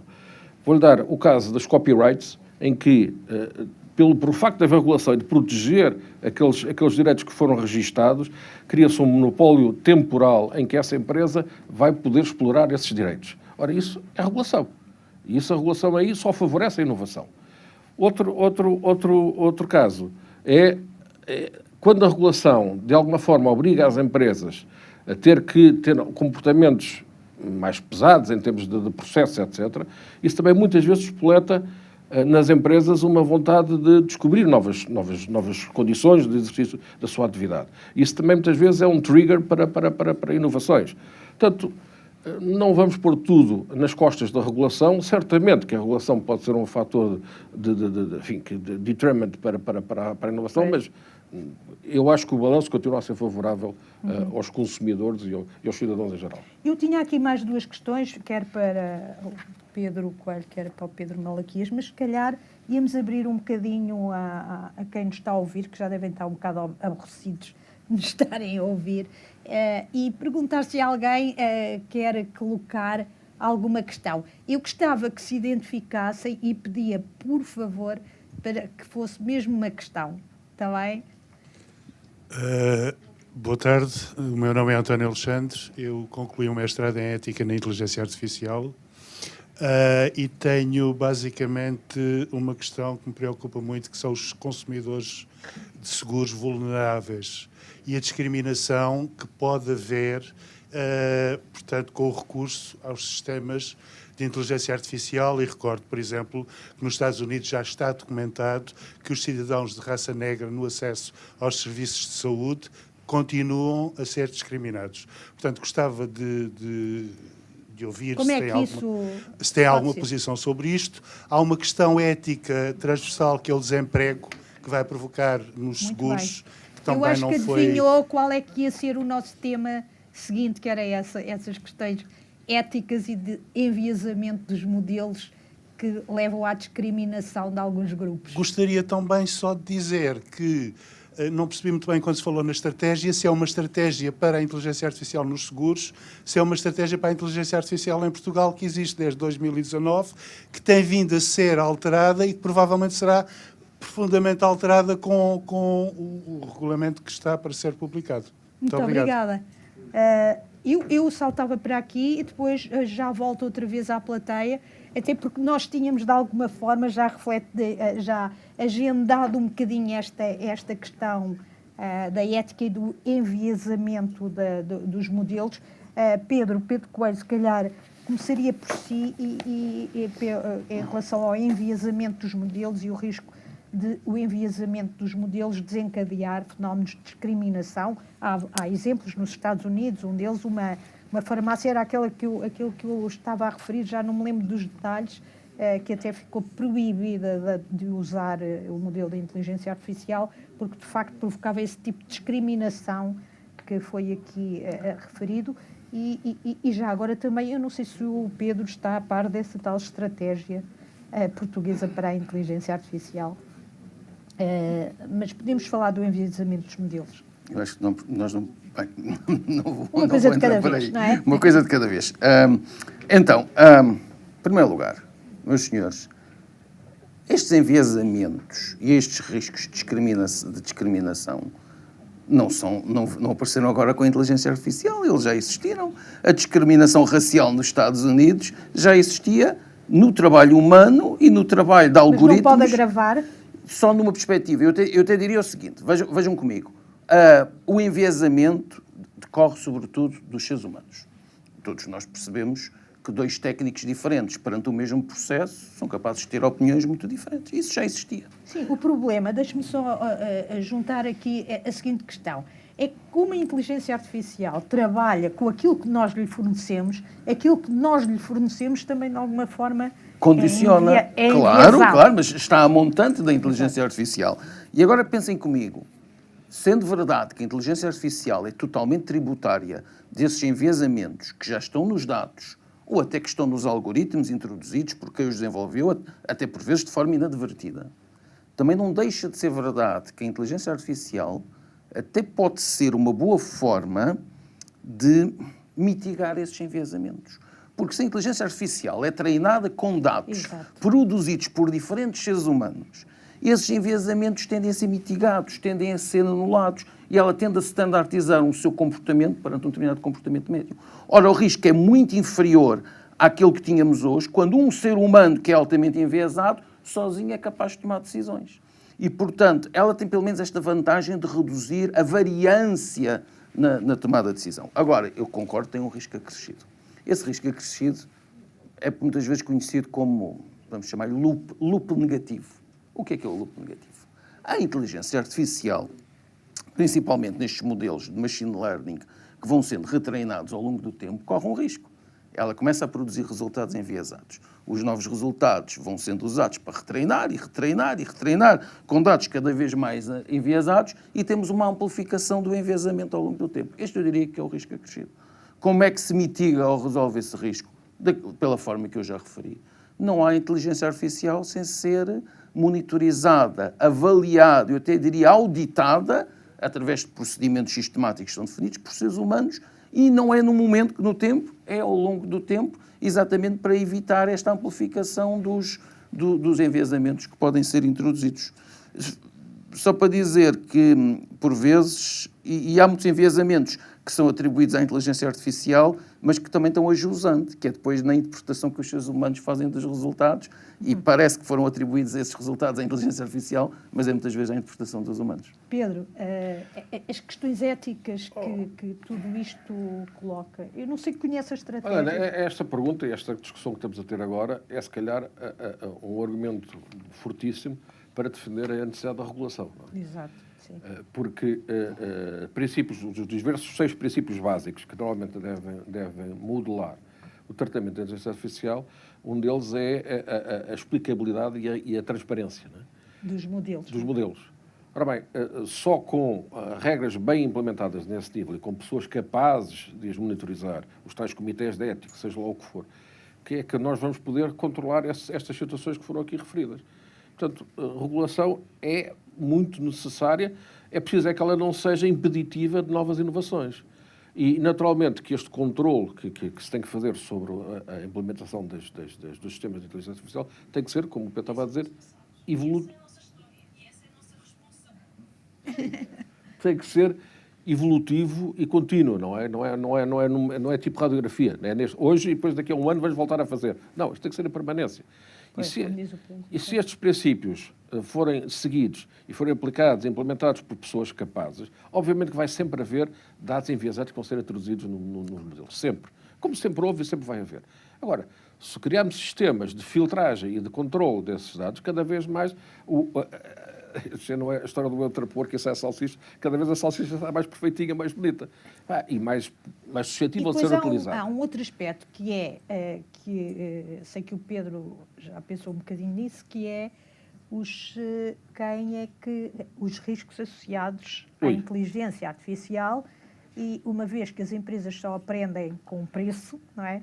Ou o mercado só aprende com preço, esses riscos também podem induzir alguma disciplina nesses enviesamentos, ou acha que não? No fundo, quem é que paga os riscos? Se há seguros para a inteligência, para os erros da inteligência artificial? Eu tinha aqui para conversar o tema que se calhar é o mais correto para se discutir este assunto da inteligência artificial e dos danos causados pela inteligência artificial, que é o caso dos condutores dos veículos autónomos sem interferência do condutor. Como sabemos, já existem países onde é possível esses carros circularem, designadamente na Alemanha, nos Estados Unidos, e certamente que haverá outros, e também já há casos de acidentes provocados, e inclusive nos Estados Unidos houve um carro desses que atropelou uma criança, não sei o quê, que é muito referido na literatura. Todos os casos até agora que foram julgados em tribunais americanos, o condutor foi sempre considerado responsável, apesar de não ter possibilidade nenhuma de interferir na condução do veículo. Isto é correto? Não sei. Isto levanta uma nova questão, que é a responsabilidade pelos danos causados pelos sistemas de inteligência artificial. E, enfim, há 5 ou 6 soluções que são propostas na doutrina. Nenhuma delas é perfeita, até porque não há neste momento ainda suficiente experiência, suficiente casos que permitam definir uma linha de rumo, digamos assim, para tratar estes assuntos. O que é um facto é que se vamos, por exemplo, mutualizar esses riscos através de um fundo soberano ou de um fundo criado pelos fabricantes de automóveis, quem defenda a existência de um registro central dos fabricantes de automóveis e depois uma espécie de ranking de segurança desses automóveis, e depois cada um desses fabricantes teria contribuído para esse fundo e seria esse fundo que iria pagar os danos causados por esses veículos. Isto pode levar a que esta mutualização faça com que não haja uma grande preocupação, ou deixe de haver uma grande preocupação dos fabricantes em serem cada vez melhores, porque os outros vão ajudar a pagar os danos que o meu veículo causar, não é? Enfim, há outras possibilidades de resolução deste tema. Qualquer uma delas não é uma solução mágica. Enfim, se quiser, posso devolver. Abre um admirável mundo novo. Há mais alguma questão? O que custei a primeira já foi feita? Portanto, não, já foi colocada. Eu tenho aqui mais uma. Se me permitem, complementando isto que eu estou a dizer, destas 4 ou 5 soluções, que há uma que depois se debate ainda com mais problemas, que é chamados known unknowns, que é os casos em que se sabe que há risco, mas não se sabe quando é que o risco se vai materializar, como é que ele se vai materializar, qual é a sua magnitude e como lidar com ele, digamos assim. O exemplo típico destas situações é os atos de terrorismo, que é uma contingência que a gente sabe que ela existe, mas não sabe como e quando é que se vai materializar e como é que eu vou valorar e dar algum peso, desigradamente na ciência actuarial, para esses riscos. E até agora a inteligência artificial tem sido tratada um bocado nessa base. E tipicamente as empresas de seguro, se puderem, evitam aceitar seguros desses. Ora bem, mas se a inteligência artificial se tornar obrigatória, como eventualmente poderá tornar-se obrigatória em alguns casos, ou, aliás, obrigatório? não é o seguro dos riscos da inteligência artificial se tornar obrigatório, e é possível que isso venha a acontecer, mais tarde ou mais cedo. Mas em que áreas? Depende por exemplo, dos seguros. Por exemplo. Eu proteger-me das seguradoras. Quem é que cobre esse risco? Não, mas se uma empresa usa sistemas de inteligência artificial para lidar com clientes e esse sistema puder causar danos aos clientes, pode muito bem acontecer que a certa altura há uma legislação que obriga essas empresas a tomarem, serem tomadores de seguros. Claro. Por exemplo, a indústria automóvel? Por exemplo. Exato. O Reino Unido resolveu isso de uma forma muito simples. Aumentou a aplicação alargou o âmbito de aplicação dos seguros da indústria automóvel para estas situações. E diz, isto é muito simples, se houver seguro, a seguradora paga. Se não houver seguro, o proprietário do veículo paga. Seja um carro autónomo ou não. Acho que não distingues. O que é só... Isso é a morte dos carros autónomos. Se eu continuar a ser a responsável, não o deixo de tomar decisões. Os ingleses são muito práticos. Não pensa assim, não? Não, porque eu, por mim próprio falo, por vezes tenho mais confiança quando o meu carro está conduzido do que a mim próprio. Claro que sim. Sinto que a probabilidade de acidente é muito menor. Ou seja, eu acho natural que eu continue a ser o responsável. Estou ao volante e em qualquer momento posso requerer a capacidade de condução para mim. Tenho que estar atento e responsável. Mas isso não é um fator de inibição de utilização de condução autónoma se o condutor perceber que quando usa a condução autónoma tem um risco de acidente menor do que aquele que tem quando é ele próprio a conduzir. Mas o que se passa é que há um desvio do foco do condutor, que hoje em dia as seguradoras olham para a idade, para a experiência de condução, para os antecedentes, etc., para classificar esse condutor e atribuir um determinado prémio ao seguro desse indivíduo.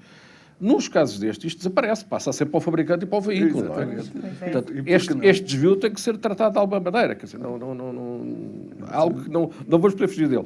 Há quem defenda que quando os veículos de condução autónoma atingirem cerca de 25% do mercado, então deveria ser obrigatório criar-se um fundo para tratar destas situações. Há quem defenda também que daqui a uns anos os veículos de condução autónoma não vão pertencer a particulares na sua maioria, vão pertencer a plataformas como a Uber, etc., que esse é que vão pôr os veículos a andar por aí pelas estradas e vão buscar as pessoas. Portanto, pois ainda estamos com portas muito abertas. Ainda estamos na Idade da Pedra, como foi dito. Exatamente, a Idade da Pedra. Aqui o Pedro Coelho gostava de partilhar connosco alguns casos disruptivos e provavelmente até terminávamos assim se não existir nenhuma questão que queiram colocar. Pedro. Eu não quero... Está ali um braço no ar. Está um braço no ar, eu não vi. Recursos humanos. A questão dos recursos humanos, da formação ou dos despedimentos? A formação já falámos, dos despedimentos é que acho que ninguém gosta muito de falar. Não é? É isso, não é? Quais são as profissões mais afetadas? O Pedro, a sua é uma delas, não é? A minha também, mas pronto. Acho que são 8 áreas em que o regulamento determina que serão considerados, qualquer sistema de inteligência artificial aplicado a essas áreas, são considerados de risco elevado. E claramente que os recursos humanos é um deles, não é? Porque não se pode, através de instrumentos de inteligência artificial, criar modelos de avaliação das pessoas que possam ter enviesamentos e coisas assim. Portanto, sim, vai-se usar a inteligência artificial para a gestão dos recursos humanos, mas sendo considerado pelo regulador um sistema de alto risco, vai ter que seguir toda a panóplia de regras e de obrigações. Mas há outra questão que é o impacto no emprego, não é? Nós já vimos quais são as formações, que o Pedro Coelho falou-nos das formações que vão ser necessárias, mas há aqui também um impacto a quais são as profissões que vão ter maior impacto a esse nível. Helena, essa conversa foi quando apareceram os computadores, quando apareceram as máquinas de escrever, quando apareceram, não sei, essa é a versão quando apareceram as fotocópias. Quando foi a Revolução Industrial. Já para não ir tão à pedra. Eu acho que as sociedades acabam por se adaptar. Portanto, essas pessoas vão ser, enfim, na banca e nos seguros, vão ser dispensadas das funções que estão a fazer agora para fazer outras funções que vão ser necessárias. Eventualmente dar mais atenção aos clientes. Enfim, há todo um mundo de soluções possíveis para adaptar o trabalho dessas pessoas que eu, sinceramente, poderá haver alguns desmentos, pode. Mas serão absorvidos por outras áreas. Que Deixa-me só complementar isto para dizer. Eu também, de certa forma, concordo com o que disse o Pedro. Vamos lá ver. Nós tivemos este fantasma ao longo das últimas décadas, desde meados do século XX, em que tivemos diversas revoluções, que fomos dizendo, agora é que é, e isto vai ter um impacto dramático no emprego. E nunca chegou a ter. Muitos casos, as empresas interiorizaram os ganhos de produtividade, fizeram com que eles jogassem a favor dos clientes e acabou por haver mais uma transformação dos perfis que são necessários à sociedade do que propriamente uma redução do emprego. Coisa diferente é dizer que isto tem efeitos sociais dramáticos, isso tem, porque cria uma série de frustrações, etc., numa série de pessoas que já foram muito relevantes à sociedade e que podem ver a sua relevância e o seu prestígio social diminuído. Mas isso é outro tema. Mas isso qual era? Quais são os políticos não vão ser substituídos? Não. Os médicos. Os médicos, sim, os médicos. Por exemplo, com certeza. Ninguém pensa que daqui a uns anos... Também, com certeza. Vamos ter um médico a verificar 10 sistemas de inteligência artificial em simultâneo e não uma relação de 1 para 1. Parece-me que isso nunca não irá acontecer. Até porque hoje em dia eles funcionam muito melhor do que qualquer diagnóstico feito por um ser humano.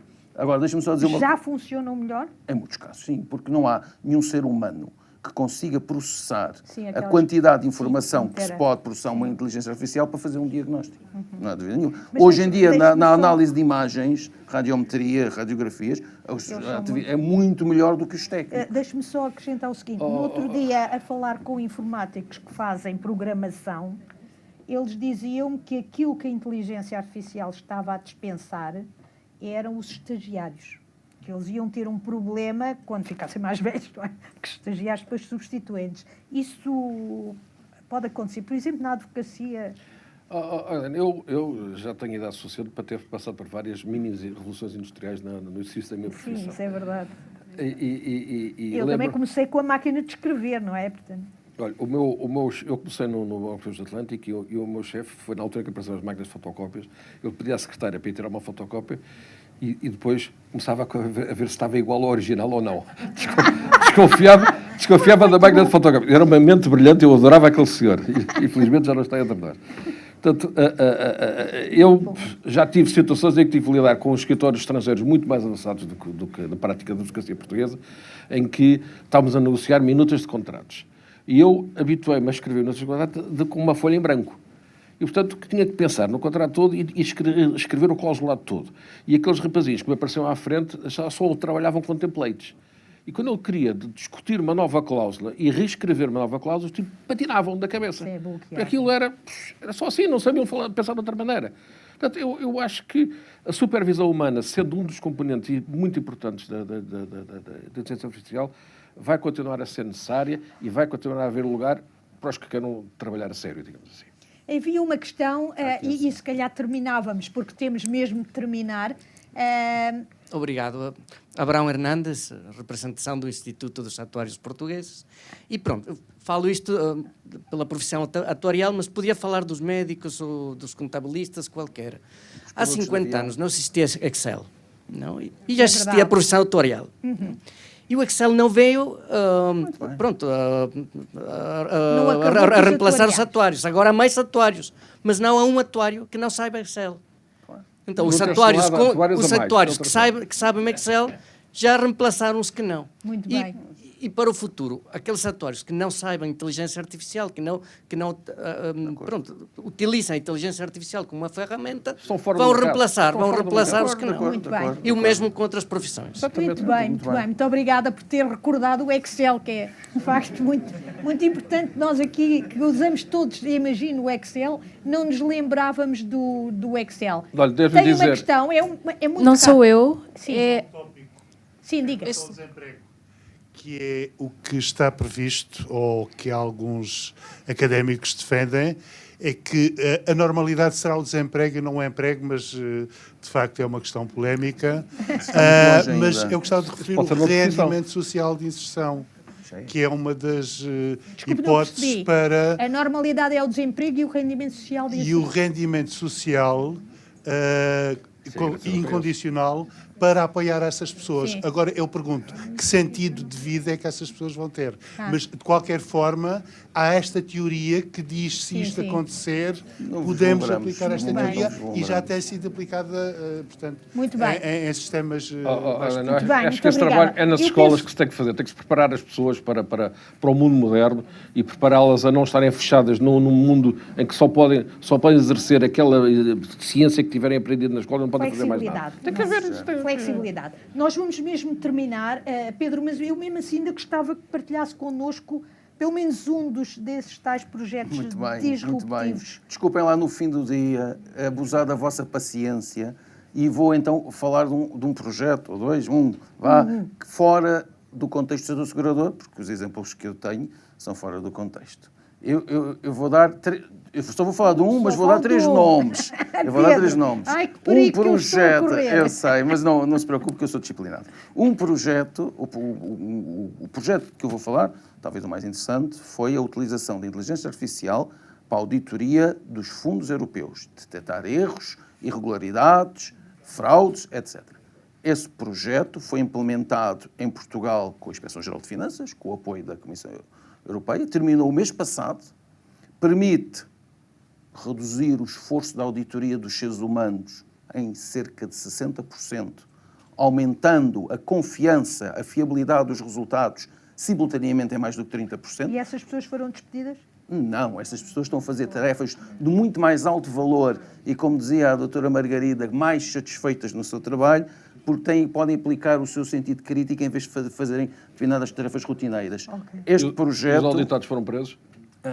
Isso só nos casos de fraude que poderão vir a ser presos. Há muitos erros e irregularidades que não se tratam de fraude. Mas os resultados? Estes resultados, quero dizer que a Comissão Europeia, no prazo de uma semana, autorizou e passaram a ser imediatamente o standard. A nova metodologia em Portugal é, neste momento, baseada em inteligência artificial. Já é? Já é, então, neste ano contabilístico. Não é? E para... Já foi divulgada no Expresso há pouco tempo. E a partir do próximo ano vai ser alargada a mais 4 Estados europeus e o objetivo da Comissão é que o modelo que foi desenvolvido em Portugal, ao longo do período de programação, seja alargado a todos os Estados-membros. E provavelmente podem vender esse modelo também ao setor segurador. Permitindo até que parte da despesa, em determinados períodos do ano, por exemplo, no final do ano contabilístico, onde há mais pressão, nem sequer seja de todo auditada. Isto é, ela é auditada, mas deixem-me dizer assim, é auditada por um auditor de silicone em vez de ser um auditor de carbono. Muito bem, muito bem. Quer acrescentar alguma coisa, Pedro? Não, estou bem. Posso e vamos só... Uma mini pergunta. Okay. Não, estamos a gostar, Quando isso é ótimo, eu tenho a tarde toda. Quando testar um modelo contra o que era feito, portanto, suponho... Isso, a realidade. Quais foram os ganhos, em termos percentuais? Os ganhos foi... De fraudes detectadas e irregularidades detectadas, face ao sistema humano que figurava antes. Vocês fizeram contrafactual, é? Atenção, há aqui uma nota. Ele foi treinado com os dados históricos. Portanto, os nossos dados etiquetados, a nossa verdade, foi aquilo que as auditorias conseguiram encontrar ao longo do atual período de programação. Portanto, o que nós conseguimos avaliar é como é que, se não tivesse feito esta auditoria, como é que a inteligência artificial o que é que tinha produzido? E tinha produzido uma taxa de erro que quase à centésima era igual àquela que foi produzida pela auditoria. Sabe o contrário? Não, sabemos é que, isso podemos avaliar qual é a margem de erro das estimativas que eram produzidas para a auditoria, porque elas baseiam-se em amostragem, e qual é a margem de erro agora dos nossos modelos preditivos, e aí temos ganhos de 30% face ao que tínhamos anteriormente. Ou seja, não descobriram fraudes passadas. Não era esse o objetivo. Qualquer inteligência artificial é treinada com estes modelos machine learning para mimetizar o trabalho que os seres humanos fizeram. E a partir de agora é a inteligência artificial que faz esse trabalho. Muito bem. Pedro. O segundo projeto que eu não vou apresentar, mas vou dizer que está em vigor já em Portugal, é a utilização de inteligência artificial com processamento de linguagem natural e modelos machine learning para fazer, neste momento, a avaliação de impacto legislativo em Portugal. Portanto, ler as leis, os decretos-leis, produzir um relatório de avaliação de impacto e agora aqui também de interesse da ASF, neste momento já a ser exportado, já estamos a implementar no Brasil para duas entidades reguladoras das telecomunicações e dos petróleos para fazer a avaliação de impacto regulatório. Muito bem. Pedro, quer mais algum ponto? Só terminar com duas notas muito breves. A primeira é que o meu escritório tem cerca de 250 advogados e a gente já tem o Copilot a funcionar para 40 deles. Portanto, já estamos a preparar o futuro, até para os próprios advogados, por mais resistentes que eles possam querer ser à utilização da inteligência artificial. E a nota final é mesmo, ela está cá, ela existe, vai cada vez ser mais generativa do que aquilo que é hoje em dia, e nós só temos é que saber lidar com ela, controlando-a, supervisionando-a, exigindo transparência, exigindo reporting, e depois tem que haver gente qualificada para corrigir os erros que dali saiam. É isso que temos que nos preocupar com isso. Muito obrigada. Eu quero vos agradecer. Foi uma partilha muito interessante. Saímos todos aqui mais ricos e é pensar neste admirável mundo novo que vem aí de inteligência artificial e que todos queremos experimentar com curiosidade e também com alguma preocupação, obviamente, como vimos pelas questões. E nós também agradecemos a vossa paciência e à Helena pela sua excelente moderação. Muito obrigada. Muito obrigado. Muito obrigada. Deixem-me só...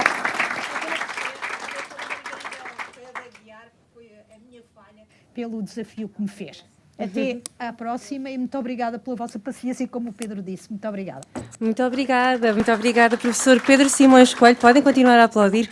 Dr. Pedro Ferreira Malaquias e doutora Helena Garrido pelo excelente momento de debate que nos proporcionaram sobre o impacto da inteligência artificial nos seguros e fundos de pensões e mais além, não é? Fomos um bocadinho mais além. Foi de facto um gosto assistir a esta preciosa troca de ideias que deixou o mote para uma reflexão sobre uma matéria de grande relevância e da maior atualidade e que eu estou certa que agradou a todos os convidados presentes nesta conferência aqui e à distância também. Em nome do Conselho de Administração da Autoridade de Supervisão de Seguros e Fundos de Pensões, agradecemos a todos a vossa presença e damos por encerrada esta sessão. Muito obrigada. Obrigada.